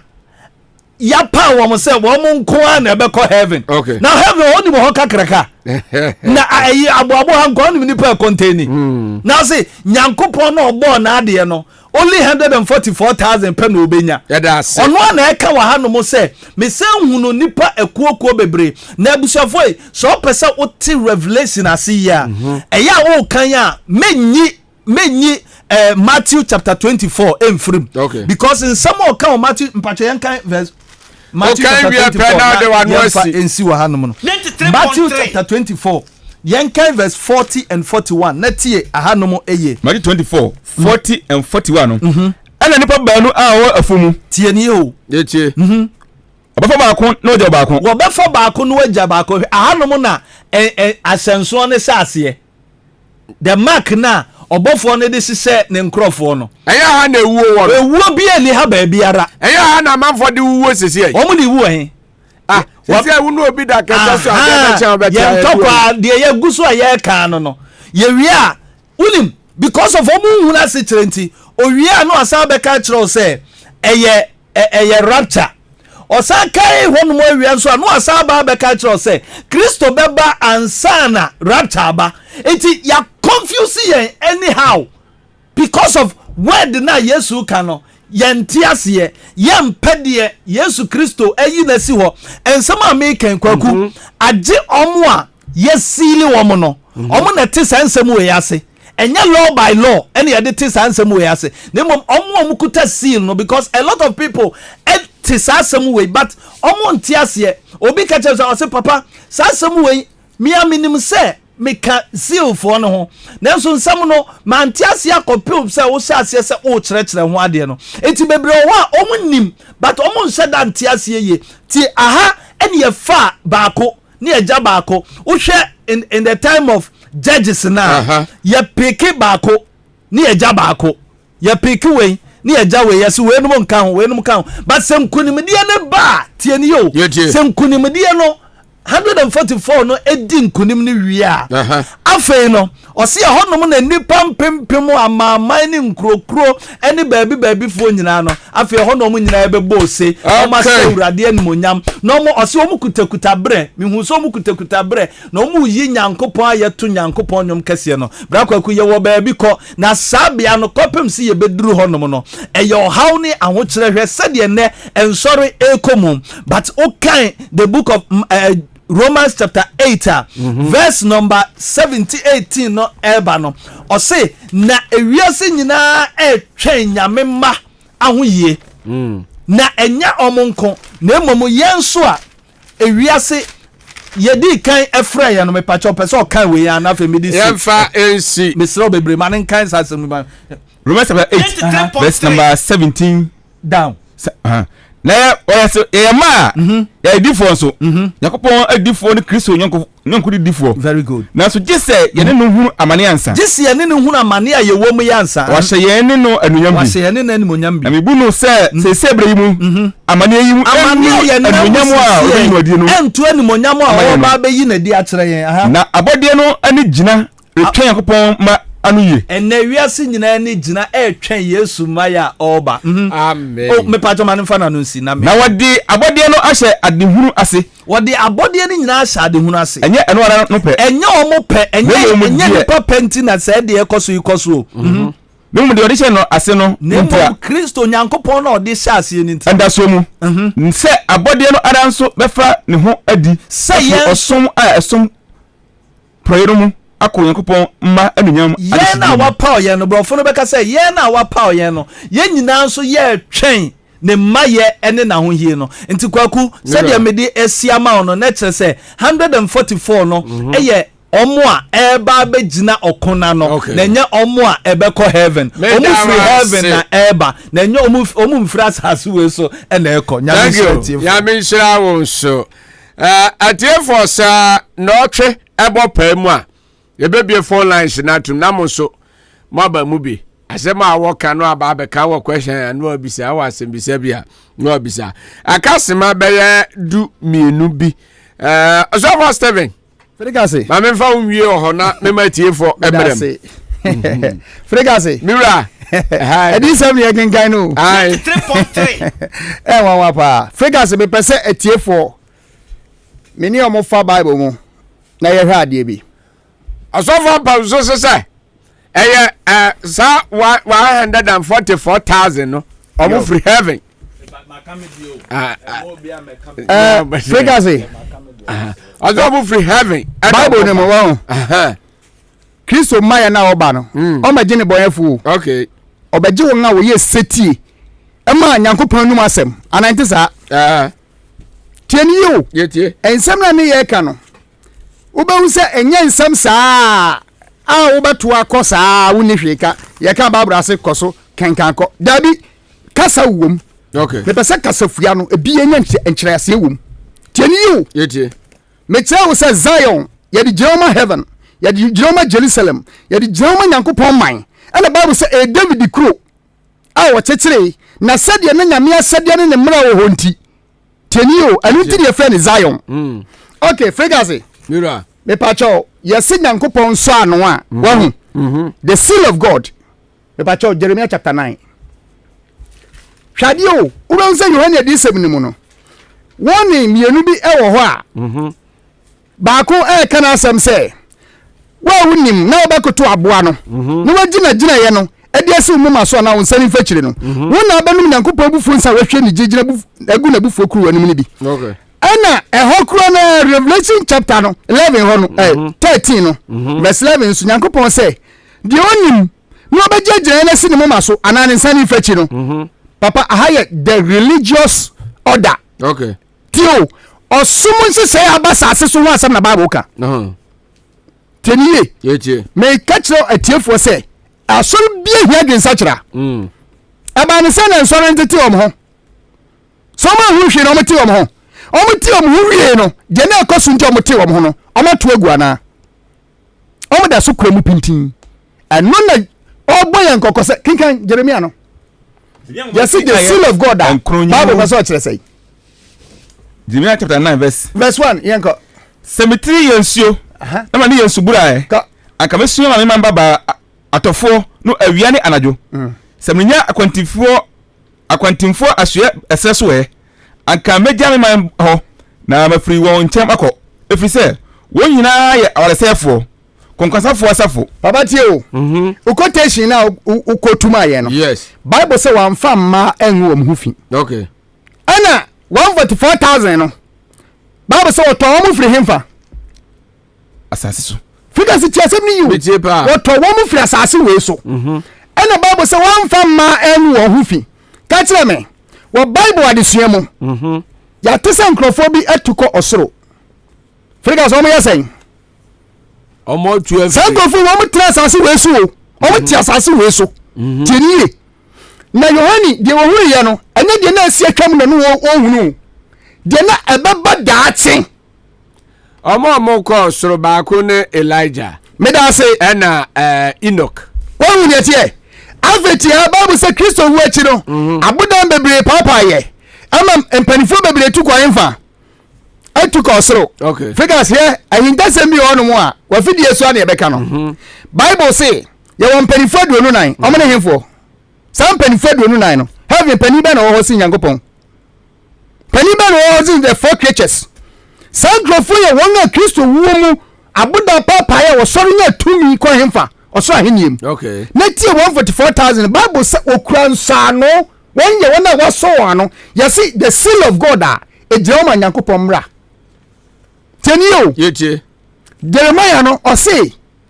obofo no eba asase so a twefo to a esen na sen na Nyankopon ka kye ne se echiwade akoso asase we so no obi bia wo si ho opinion no omo hye ne so me pa chaw ye hwe the seal of God Bible say enso ano a ede ne enso ano okay ho mo na Nyankopon betimi aso ano Deuteronomy chapter 6 verse number 4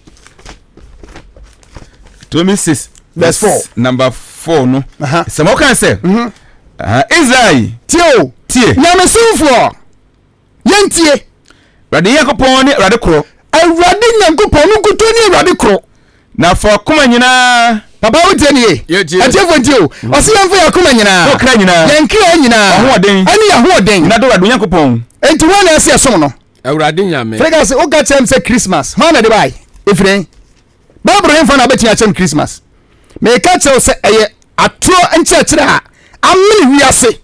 na oba na Bible say nkofo na mfa no mu hufi no sa ema na asore ho asem na Bible kan okay enya ma titi asase so 144,000 omo tra asase so omo tra asase we so a Nyankopon de omo beye djuma awiye breyimo na mama kan no kranta say Revelation chapter 16 verse number 14 papa ko na time ni so ni edwitwa na asiesin wa ha Revelation 16 verse number 13 that was so say no mo Revelation 16:13 no na mi ho fi miensa a wote se kontini Bible say tumi akese bia sori wasase we so na honhom akura wo mo no eye honhom fi na omohonhom suban te se ponchereni awase mo firi he otwase no anumu pabati aye frigase apotro unim se otu yes abopotro ne menim so huruhuri apotro huri kake o ho jase onu ankasa nyame bono se baby opeso okobia onye den onko enti ni tuo na wotu ewode akire wo Bible mu tie ni yepa Bible se sa tumi na di hini wasase su sesia no omu ya ahohomfi omu hohom te sampo nkirani bepacho apotro ede na oyema wo opu ne omani poison a block netie o se ko afere Bible ne kasa ko o se de sampo nkirani se free otwase no anumu papa o tie o se free otwase ho ne otwase frigase ya se otwase a ene den bonsam Satan okay tieni asafu ben na wasase so a omudi omamra abewura asori mu a tieni o wodi ase ye ka otwase a aye paganism pagan worship abosom sumamambu a na wo Babylon wodi ase Babylonism a no musom no a nam de bewura nyamsom mo tieni o eti Bible say otwase no to anumu ni abo no ni anumu eti ye ka otwase a eye osumu a ema ne ho so asase so a omma ho kwan ama oman no ade ontumi oman Rome ade ontumi bewura Rome asafo ni mu abeya nsesai a emfiri nyame tie ni ye oman Rome de oman mra bewura nyame sumu abeya nsesai emfiri nyame eti Bible say eho no eye Satan e fa won so ade we sa de nti ofre sa oman se otwease ko ni akona trum tie ni yo Bible say afa omo sa free odifo trofo na mu ye ka odifo trofo a okay Revelation chapter 13 verse number 11 can it fonti Revelation 13:11 no odifo trofo no eye hwan ye ka odifo trofo ho asema na me pa chere say Bible kasafa America ho it Bible say we ase we ye brei America ani oman Rome aye Constantinople Vatican City omo be ye nkambom koso when this month do me say do akono na me hunu abofro bia o free hasimu baaye baba tie o na o me yinu se duama kasa otwease ye wo yo ene di se meti du miensa no o se aboa bi tinson ne medu Figure se wutie mi pa yes sa aboa na ne tinson no ana ne mai esare du emedu jama tumi akese du a e won sase we so a one Bible se one aboa ne benya ahenye donhwere baako sa ahemfo ntomu ya ahemfo ko na oya aboa dika no ahode ni na wananim na Bible se aboa na otosi mienu no oya de odika na hode de ni ananim ka kire me tumi ba na asore wo wiase sesi a o ka kire wiase fo se ma obi an sore fiti preko nkokon ade so no ma ho kwan ansa okay say to me no United Nations Organization okay when so tisako 1945 ama wiase nyina se obi antimi fa ne pe en sore ni obi ankokon Bible say omo be tanya msomfu ani e wasase so na ye makwan abribi baba ye makwan say san sempa ye kan go radio so ye be kan bi na 144,000 then they be wie baby out then no ne entiatie maka cho se wade sua we emu bie sa wo katuma be ha me pa okay o kat sua we tuma Africa so o be ha me papa tieni yo Revelation chapter 14 verse 3 14:3 no etiefo ntieni na otojo fro bi ahinwa ni ahinwa atasfo banan Figure say 144,000 no Bible say omo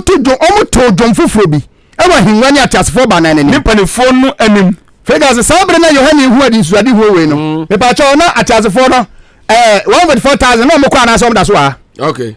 asem say no Bible say Yohane say hu say sabre ni mu no awiye na ni mu no sangrofo no be to dwom okay what you say entinye die na asie twam edie na afi na ebe den ebesi 144,000 no omo ye nipaku soronko a nyankopon pa won asi wo se sa ahenye tumi ebe sori wasase so atori nyamsomfo ase odi ase wo no kwari ka ho no sankrofo no ko na obiara antumi ansu adwum no odi ani piem oha aduanan a wato won free hase so no eti Bible say won de nyame asedam won tumi soronko a wodi be gina awiye bre maka nsempa said you what see John anomo a wanche no sa tumi ni nyame de bi bema won no be gina mu aka no kware no ya hwedwuma wo mu bedi no me pese atiefo atiase ye pa anya 144,000 kekese heaven no mo beko o mo be ye dwumaso bi ama onyankopon e wasase we so Revelation chapter 14 11 1 to 4 11 1 to 4 chapter 11 1 to 4 na omane ose oma me demre atise aba me demre atise aba ka se so na so yakopon asoro no frigase na adi ho uti Deuteronomy asema na waka no yakopon se wo se ye de yakoma ya kra nyina ye den ama onu yakopon na je se wo ma ya sade ne mra no na ese nantu mu tieni yo ana Yohane atie mu se koso na adi ho a waso da no ho de jato na susu efise wode amamaraman frigase nyamesom to ase no wa ho tumi a be fa wiase no eye pagan tio mesi nyamesom hwe ase no sabre no na tumi a edi wiase no eye paganism eye pagan Rome okay owu Yesu Kristo BC4 Yesu Kristo beto ahenye to so 9 se omudi ade okay Bible says san nanim nyina wo pagan Rome adedie ni mu no nyamesoma sori biem sanctuary service wa ma wo kwan ana anya dwuma biem nyokori nyamesoma ntimi anya tumi ansori biem o san nanimu kwaso na obedetia kokonkoro no so na 42 months na tie we be say wiase no oman a ye fa ni Rome no watanyamsofo ni akwachiri kopim se obi anya kwan ansom nyame Bible say abagwasem no okay apocrypha na o say okumnipa ama mu moja nante kwansi mienu ni fa aka sema ba ko na matiefo abam Matias ye mejitumpa tieniyo enti 144,000 ya Bible ka mo ho asem no omo ye won a kinkanko na ma madansefo ba nu afefa ituma Frigase tieniyo na apel Bible say adansefo banu ebeba be kansempa omo na he for Frigase Bible say adansefo be fefa ituma no ma be kansempa why mo Isaiah chapter 8 verse number 20 uwia ya wie Mate mejitum addition we Frigase me pesa obekatum ba ko no katum saa we antum esen sam emudo na ye wuram na tiefo tie ni e ma na Bible kan examine sorry nti Bible say sankrofo ne de omunya dwamafo hwe asori bi nchechire ne na ewura asori nyina mu What ya so win church Fenjamin church adwuma obi church na akofa una di Christmas by Easter una say unti asori afa wa church ebra ni yin sampa so asori oute no wo church ni nya asori bi dia odi aba odi ase chapter 5 no say omu nyina akotam maame ne say oya busudie no mkoto ne twenen ana ne ma ne bai no na tie maame no oti kantenim no Bible say ne ma ne yesu konkon figure so ne yesu konkon David. Oh, in so ma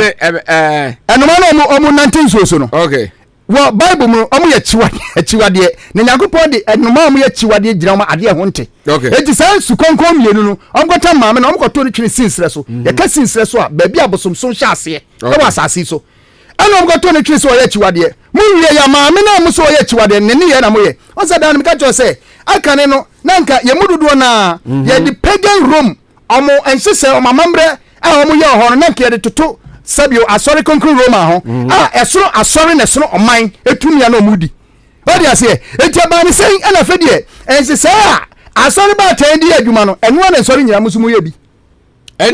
ano de sam fa 100 afa pa tie 144,000 Bible say ya tro Yakobon di won moma so na Yesu din nyame din ni me cheo say e nyame mbra okay ayo sumu se nyame di ma yen quotation no say fa Aza 820 or say 820 no how can say when him na dance na chi papa wutie ni Bible kasa o si yenni mbra ne ni dance na chi so one can say ya sanu ti a say yan kan say de sasem weti a and ade nchi yen mbra ne dance na ne dey Revelation 14 na me ka say kan brofo no what you say to the law and to the testimony Jesus Christ gidie no ene mbra no eno na ese di akire eja temu ebe wiase Yesu ba no enya de fufuro bia o die Yakobon de ma yen every adebo asase 1450 BC ene wiase apo no bia ye de ope no ohu enu ti ena temu ne yedai eba medase Ahenkan 93.3 FM atiefo mumlenie osofo atiefo mlenie miwia I'll bounce back to you na waka wasem a miwia meba ho atiefo mlenie 0201 94 44 85 0554 82 09 10 aya homano ya biatum wei aya Bible mu Mpensenmpensenmu edru kwasi ada nwumre na se sim konya se ya awurade na ba bia da din me ba cho oh sorry want to me anyina so ena ha so ye mflashe enti se wa ya adwe se obe flashe na enye me ba cho majo yeda ma me udi ni ba bia o kasa free we kasa free de asa everyone say I have learning friends na you asana we say no as sama kuma super ready strong every ever dey amoye amen me ba cho udi ni ba bia o kasa free Nana se ba chama chia. Nana se you Yo. Ante tuka se ne kasa no. Oka asembi. Nti bi chebi asena no na fumi yo. Nso se no kure musu no ka so na se me kan se stela ebi oto anka de sa. Na mara fe no. O se etama mera Yesu ewuye no. O se Yesu asenya no so ewiano miensa na anajo na nkron eno wuye. Nso kan che osem na yenhwe Mark 15:33 hon mo kono o se na don a eto so asian bi no esum dru asase nyina so ko ti don a eto so akron okay se o wi na de a e ba na sa se esum ese ndu bi o ko ti don a eto so na don a eto so akron no mo no Yesu de ne kase bo mu se eli la ma sabatani a ne nkyira se ne nyankopon ade ti no apa me na wana wogina ho no wo de ninkuri nko bedum kakra na Yesu de ne kasi tie mu no ojamu and that is don't want to akuru ni mu no okay ena fa iwuo no ediye nso short am say ta mo wuye no anata answer be go say esum ediye ena odi wuye nso o se ogwa na de no nkro na de no nkro so da say esum gwa na de no nkro no nti say o say on ya mo sa mo ne no esa fa ta no kan no okay ye wi a ebebisa no se sa no kan na no akirem me da se me ba cho ma joy Wudi ni ba bia o kasa free. Atemde ni jo mu kasa free atemse. Me ba cheti o. Pacho question beto wala me bi me Bible no. Me bi mu no. Lodi ka be kan kan no to o ko sikaka. Okay. Enti se no also for to so me ba no. Olu nya me ntia se bi me bi e no. Revelation chapter 7 teacher se me so nya ko pon so mpa. Ntu ka ba nipa oha aduana na nwa asem no. Izama busuaku ni. Omo chi no.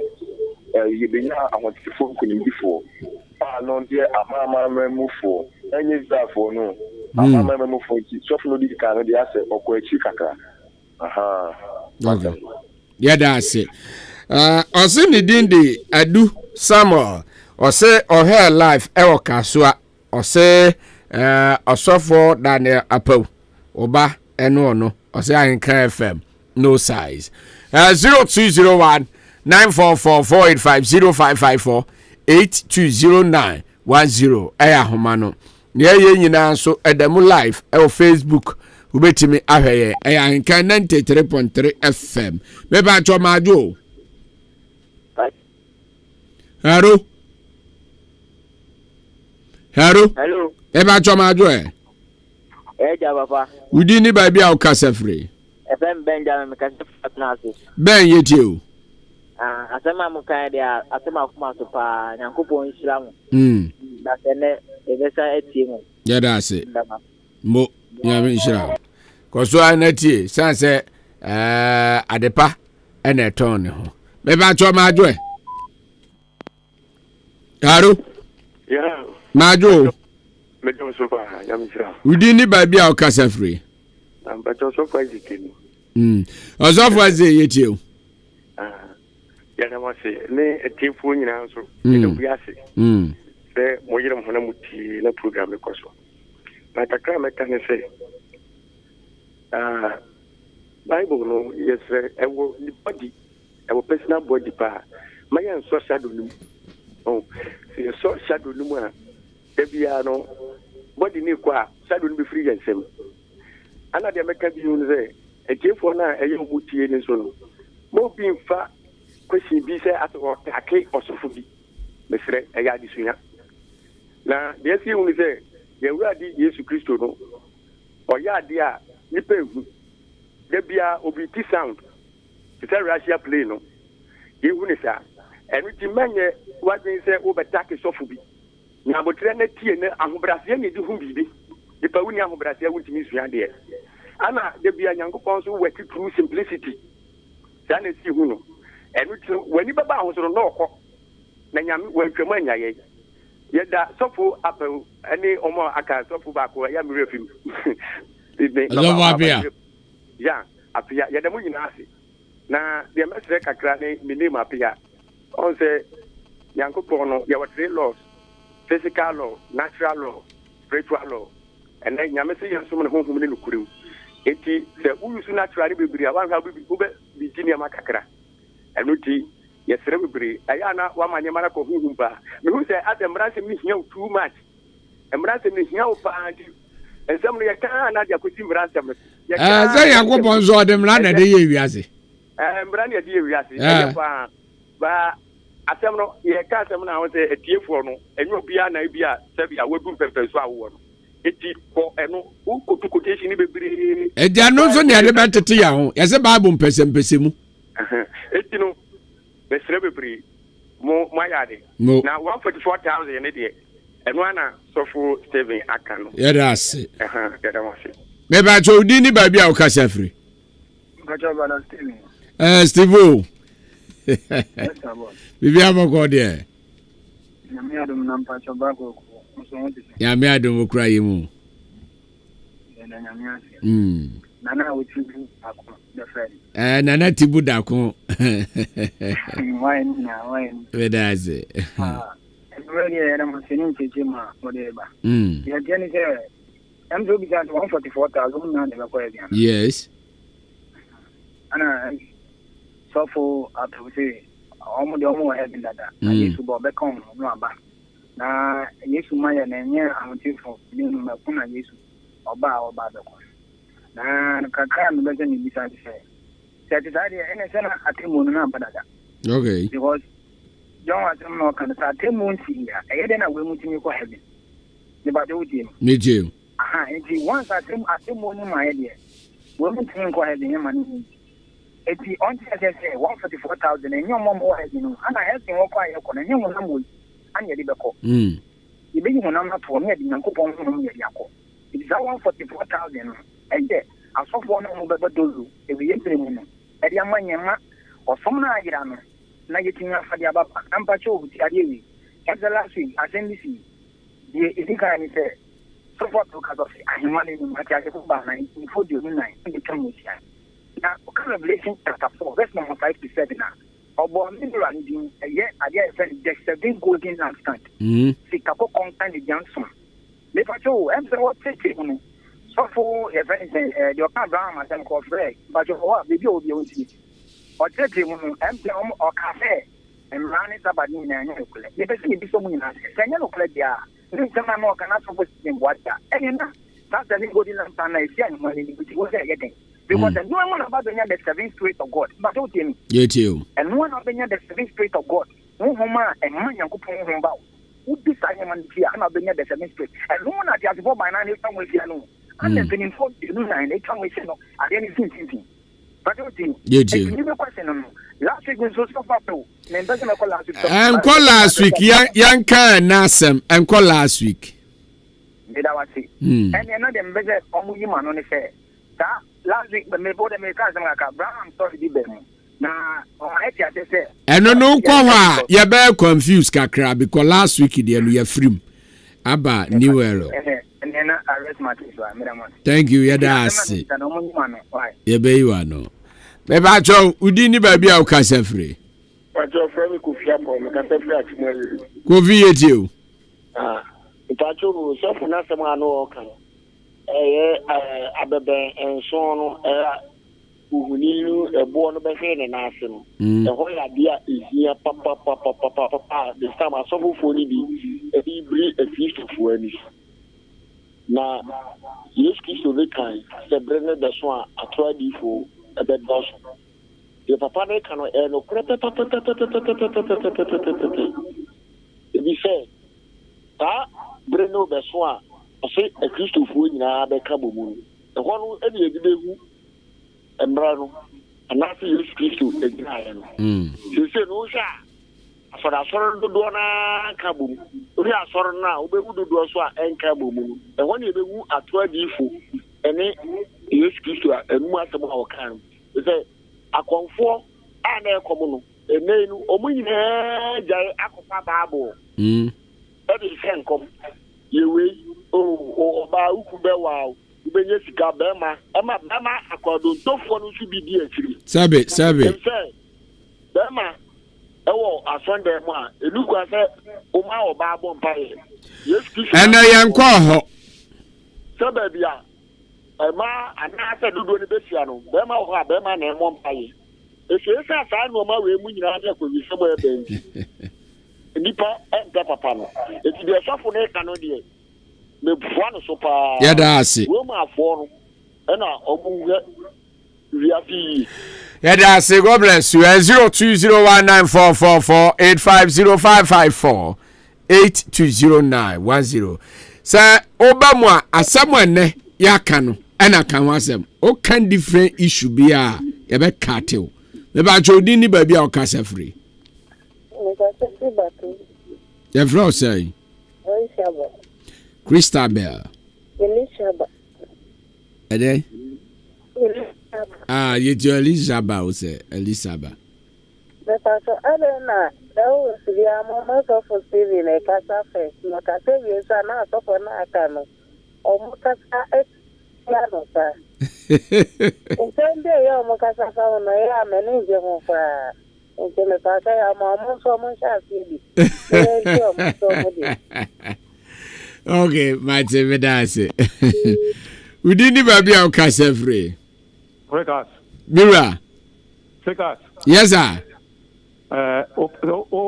don't you have a Yapa? What's the matter? Why don't you have a Yapa? Many day. ama pia ka hinta ba acho pa so sra hu no kure no ka se ya mama so fu na ba kontu na asem no nyina no ase no me ba cho bebre no bo den pa so mu ye enko ho akizo fo nu se enko acha sa pia o ka kire no masma no me da se na oba ye wa mo di enso na asha ase ne me ba beko me ba cho di ni ba bia o ka se free brother Ahen no atimprem kuma prem kuma brother Ahen yetio ma money pa mu ma o my Ghana ne ye so ba cho was adunu and me di mu radio na mo asha senti topic no mixing kakra ana mo zi nta 1044 no mo kwa na ekọ heavy na ase eno na ye bisa choro no kan se bi o na ye de ye nte ase ana ye bisa asofo no mo ben choro no so mo kire ye mu and the cell of one cano who is a canny natural say on Coffee and Limping to mean cow. And the Zen Bible cano, who come Matthew 21. As one I hear the man or board a brabo boy and down by a him and he said 44 and as a 44 or what they are. Only you use to go for our pound, Dom and ministers. Only you would use to achieve. Bob of a concourse. Also, but to me, what heavy maybe. So, yes, Bible can say, yes, you go about that, is a bit tiny as well. Unless Uncle Fon, a boo, that tiny years on the war minor, and I say heavy in power, where Uncle Fon, on the show, and that's one, a sample. And the 44 nature, and I say 144 nature. Uncle Fon, so I want to go bring your book heavy. Okay. Yeah, that's it. 0201944485 0554-820910 eya homano eya Bible Mpensenmpensenmu ena wudie ye bie tworo ni mu na ya fi na koma mu na ya bisa ne ko he no yi ano me ba jo di ni ba bia o ka se free ya fa Pastor Joseph o ka se fi oda Osofo Joseph yetio yo yami sha woni ejuma pa moye ya je Osofo na let's say you say first time you say I don't know cheche mo ya wonya botre kaka because the chief was here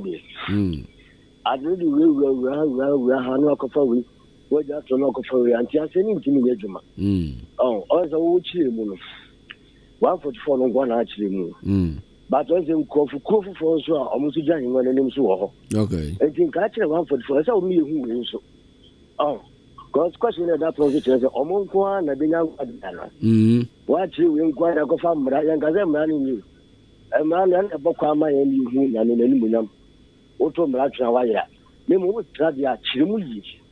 onya ne tintin na ka bibiu ati bo sia de chire mu yi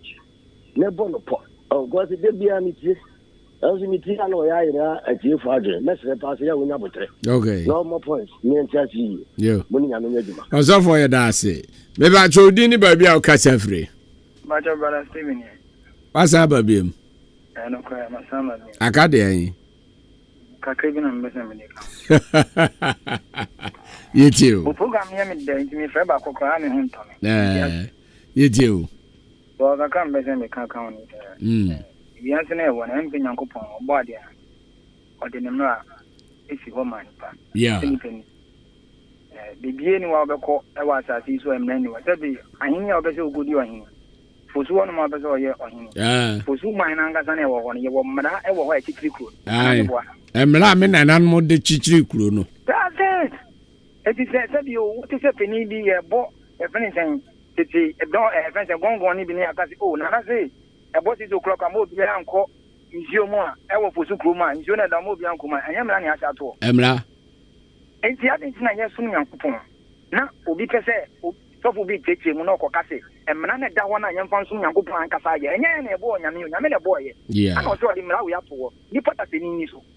eti se sofu bi kokasa asem no kire mu nso no o kire mu mani si quotation after quotation ana ko pie di din no ana obe che se ni din ye ne mra eti okoka mra nwa asem a den na che se ye bone de ba je wati ase ye je o ana kire mu nso efi baby ana di ba wo kire e wutunle anu a kire fi ahane fi ana de ne ba enti ni din no ache ana ofiti ase fe ko pe there you be just a boy was not today because I say economy. It is a sort of big camera. I didn't know what there will be bufu because you to Christo buy a crime and I want them to Uncle Bizano. Okay. It's in any message of one. Obi Tena, Mobi Macazana, Ubia camera wants them to be in a daddy. Then I would see as yeah, that's it. I never count the uncanny will be Ebeka. Maybe I showed any baby or Cassafrey. I'll be patch or your friend Kufia Suman, make a selfie at Chimoda Hotel. Kufia Suma, yet you. If I'm sure must when they are suffering in a it's a chair and they would have very so. And about suffering in Abasi pa. Okay. As I say, Abra, may follow a program from beginning to end. But I don't say protection and a buy. A fine baby or pass it. If I do be a being to me count. In need that Revelation chapter 14 verse 1 to 5 in him. There be one kind of ho. Aha, okay. Okotu or baby for front or okay. Yeah. And you know, I saw him in my at the pan. The big kind by a software piano. Or church a decent for that they have Revelation chapter 14 verse 1 to 5. Yeah. Or church you Nipana just make come once and I'm buying. And then some now come from Zebia or people see Zion so Guamana them Nissan man what that since when I would buy as a topic yeah I don't know church remove honomo and I honor go find ransom name yeah kick on the buy fine something else also you know so and also answer the question say I'm going to call 144 times no. Omo on call heavy and na. And also for no dear change to bet say 144,000 na di omo. Na train so you when if I do be a obi ntimi kan omo. Yeah. Mo pia asase so ba bia. Mo like mo be Jesus wechi. Ye pa. Nti asofo ni me nya say asem kwana na mo de. Omo bua na etie fu ase ase. Perspective. Yeah, that's it. Maybe I told you baby or Cassafrey. From daily problem, Cassafrey. I came to do Quabra yet you. Or so for no day kind. I never told one. Or one change. When ye assembly, when beautiful. In terms of photos in the buy. No, or baby be and they say. 144,000 actually. Obinya a hotel phone could be for. And only any mama Mushi Kuni, Kuku, Kasahu, and Momoni in the moon.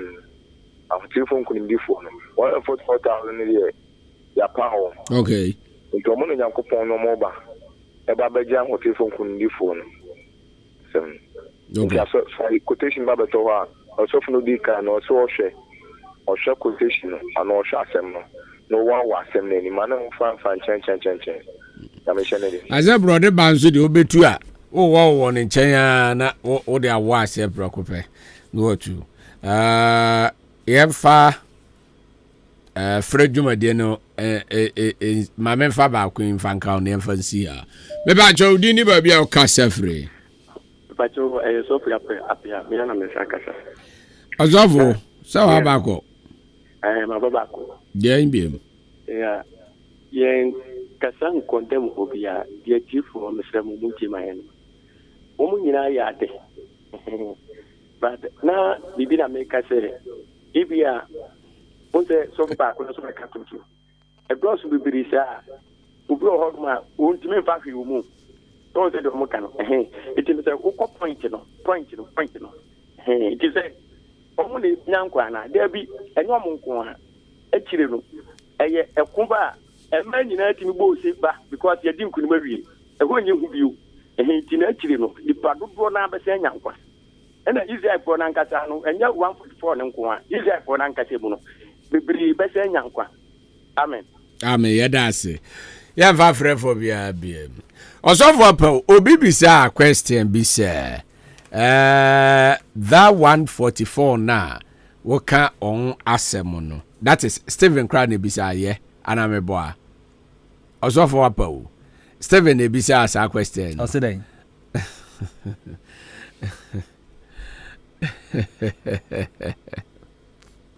I say then.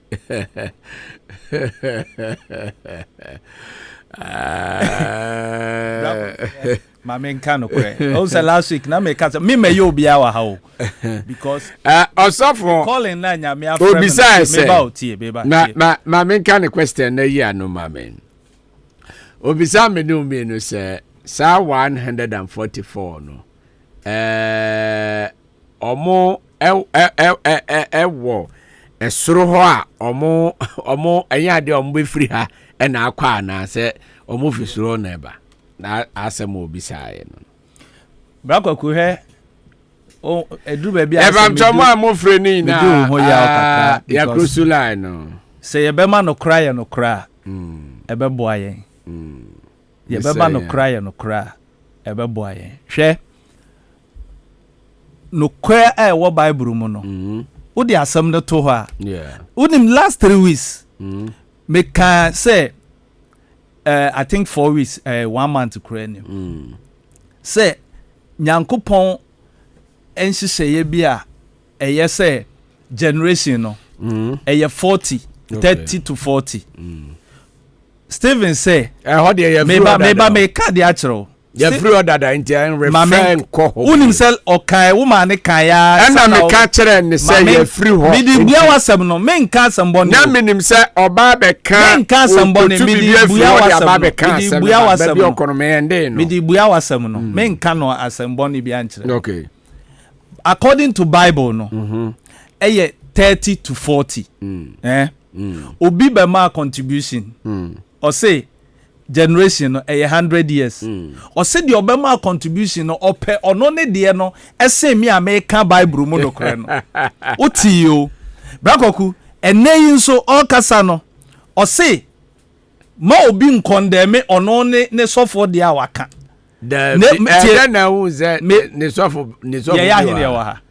sa ne sofo bia ni ha ya hine ya wa ha ne sofo bia ni ha okay ma men kan said your can no men kan ne sofo men kan said your can me bua na sem no brakoku se o pese on se last week o kan bibi se won pese obelusu o listener asam na tieniye me pacho tieniye eno na ye off air no bisa wan so bisa wo show yi so o kan asam no o show ya so when o de yem fanto ho on se obi me kan asam obi bonadwe pise me we ya na me pen asam ti de obeka bia me fa enkasa meba brakwaku he one man one tie no kra on so obi kan asam bi se wo wan ko heaven e be ne ya Steven so obi kan Steven ye obi a se ofre ba show isu a se osofo Steven apia na o kan asam na ba bia o kan ko ye no onene nya adwo keka bi kire no o ya ye bias kwaku me nya bias kan no krenchro o ya ye bias so o kirem na ba bia obeka kwaku o ya ye bias o ya ye bias emfa enko se kwaku it's not about listener or ye kasa wa ha asam na wa bisa no yi ano it's not about ye kasa wa ha me meba akọ se me hwe na de me ye no hwe na enye ma wa ma me free ha osofo na debi o kwaku ye ma no kra nya no kra entisezi ade me chi hypocrisy o me life ede ba de pa na pese o ka kire Steven me ni hwe am asam na wa bisa no yi ano because baby ano ka kọ no man ka kire ne se osofo kan Revelation 14 man ka kire ne se eho e ma ne nko ho ya kan ho na wi eno se meba enkansa eno ka kire me se watwe na asem na edai asan in radio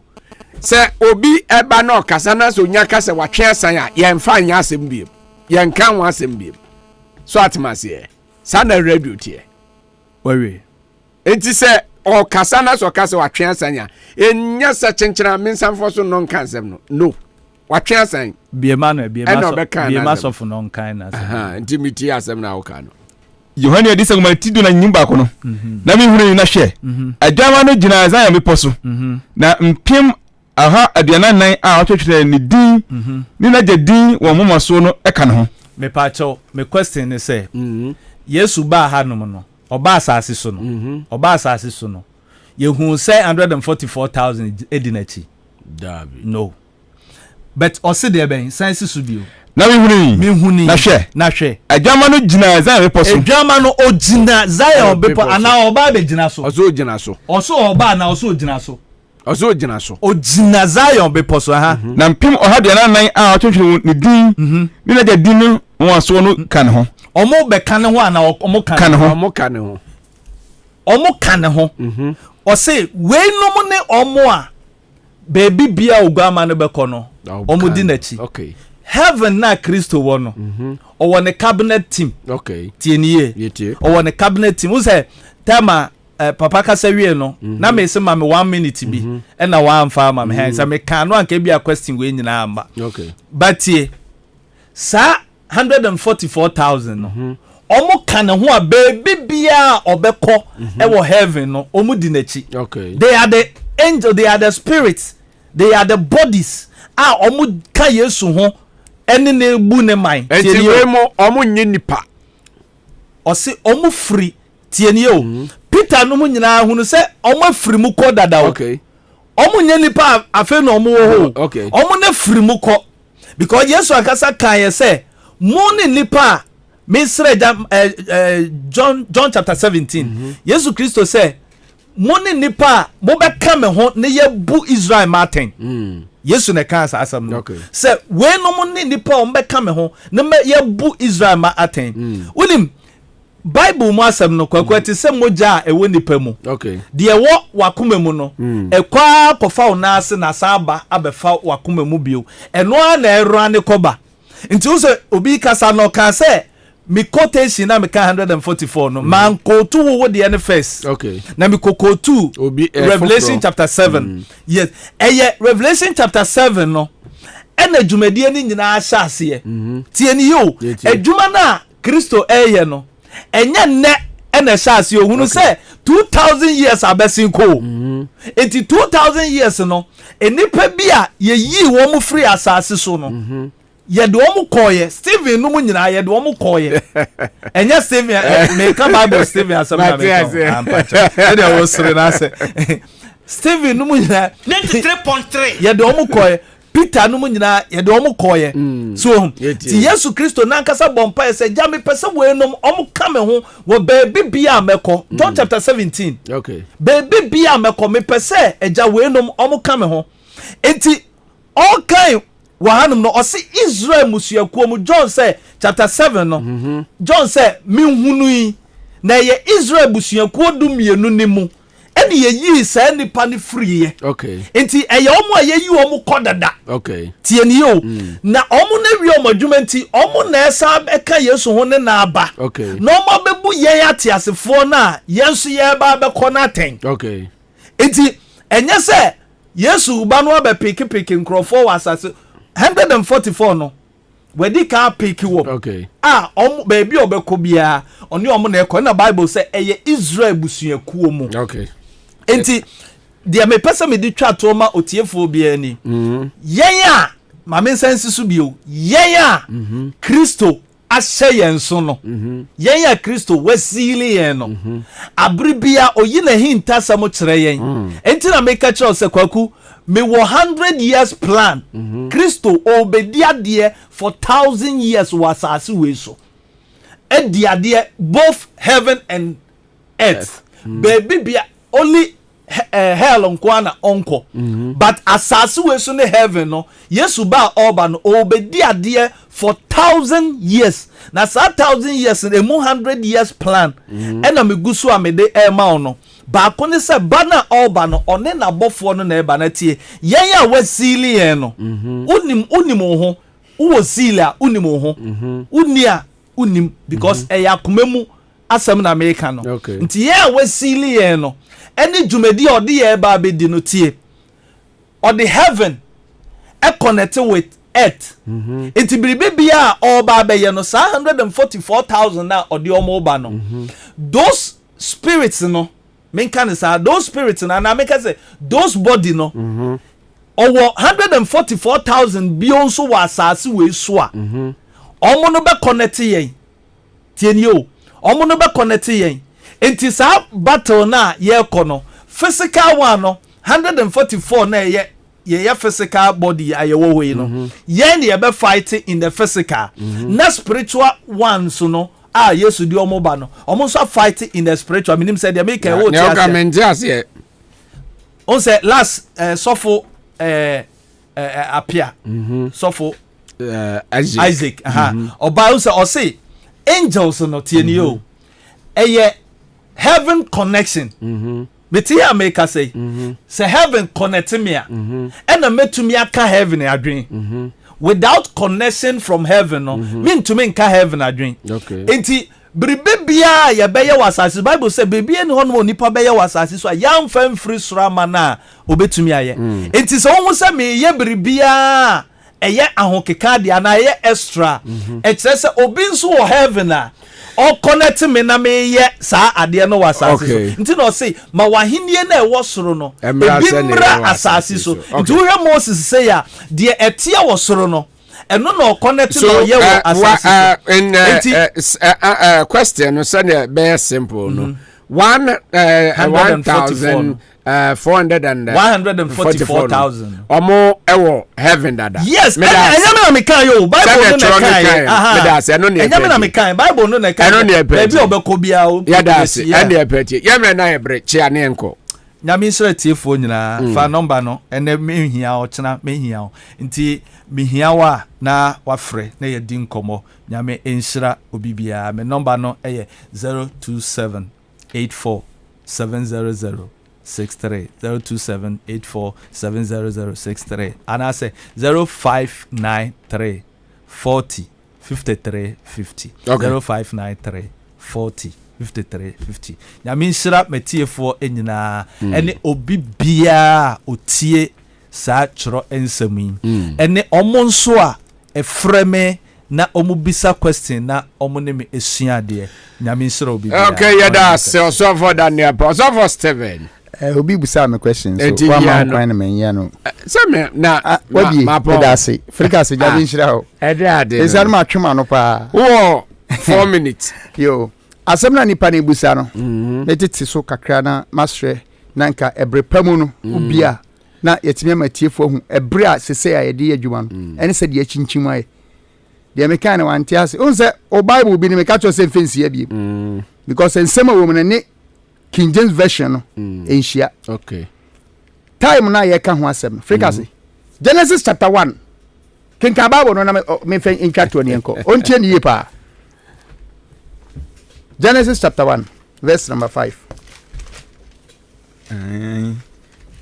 Genesis 1:5 no okay say now yakopon frɛ ha no sɛ awia tio ade bomu no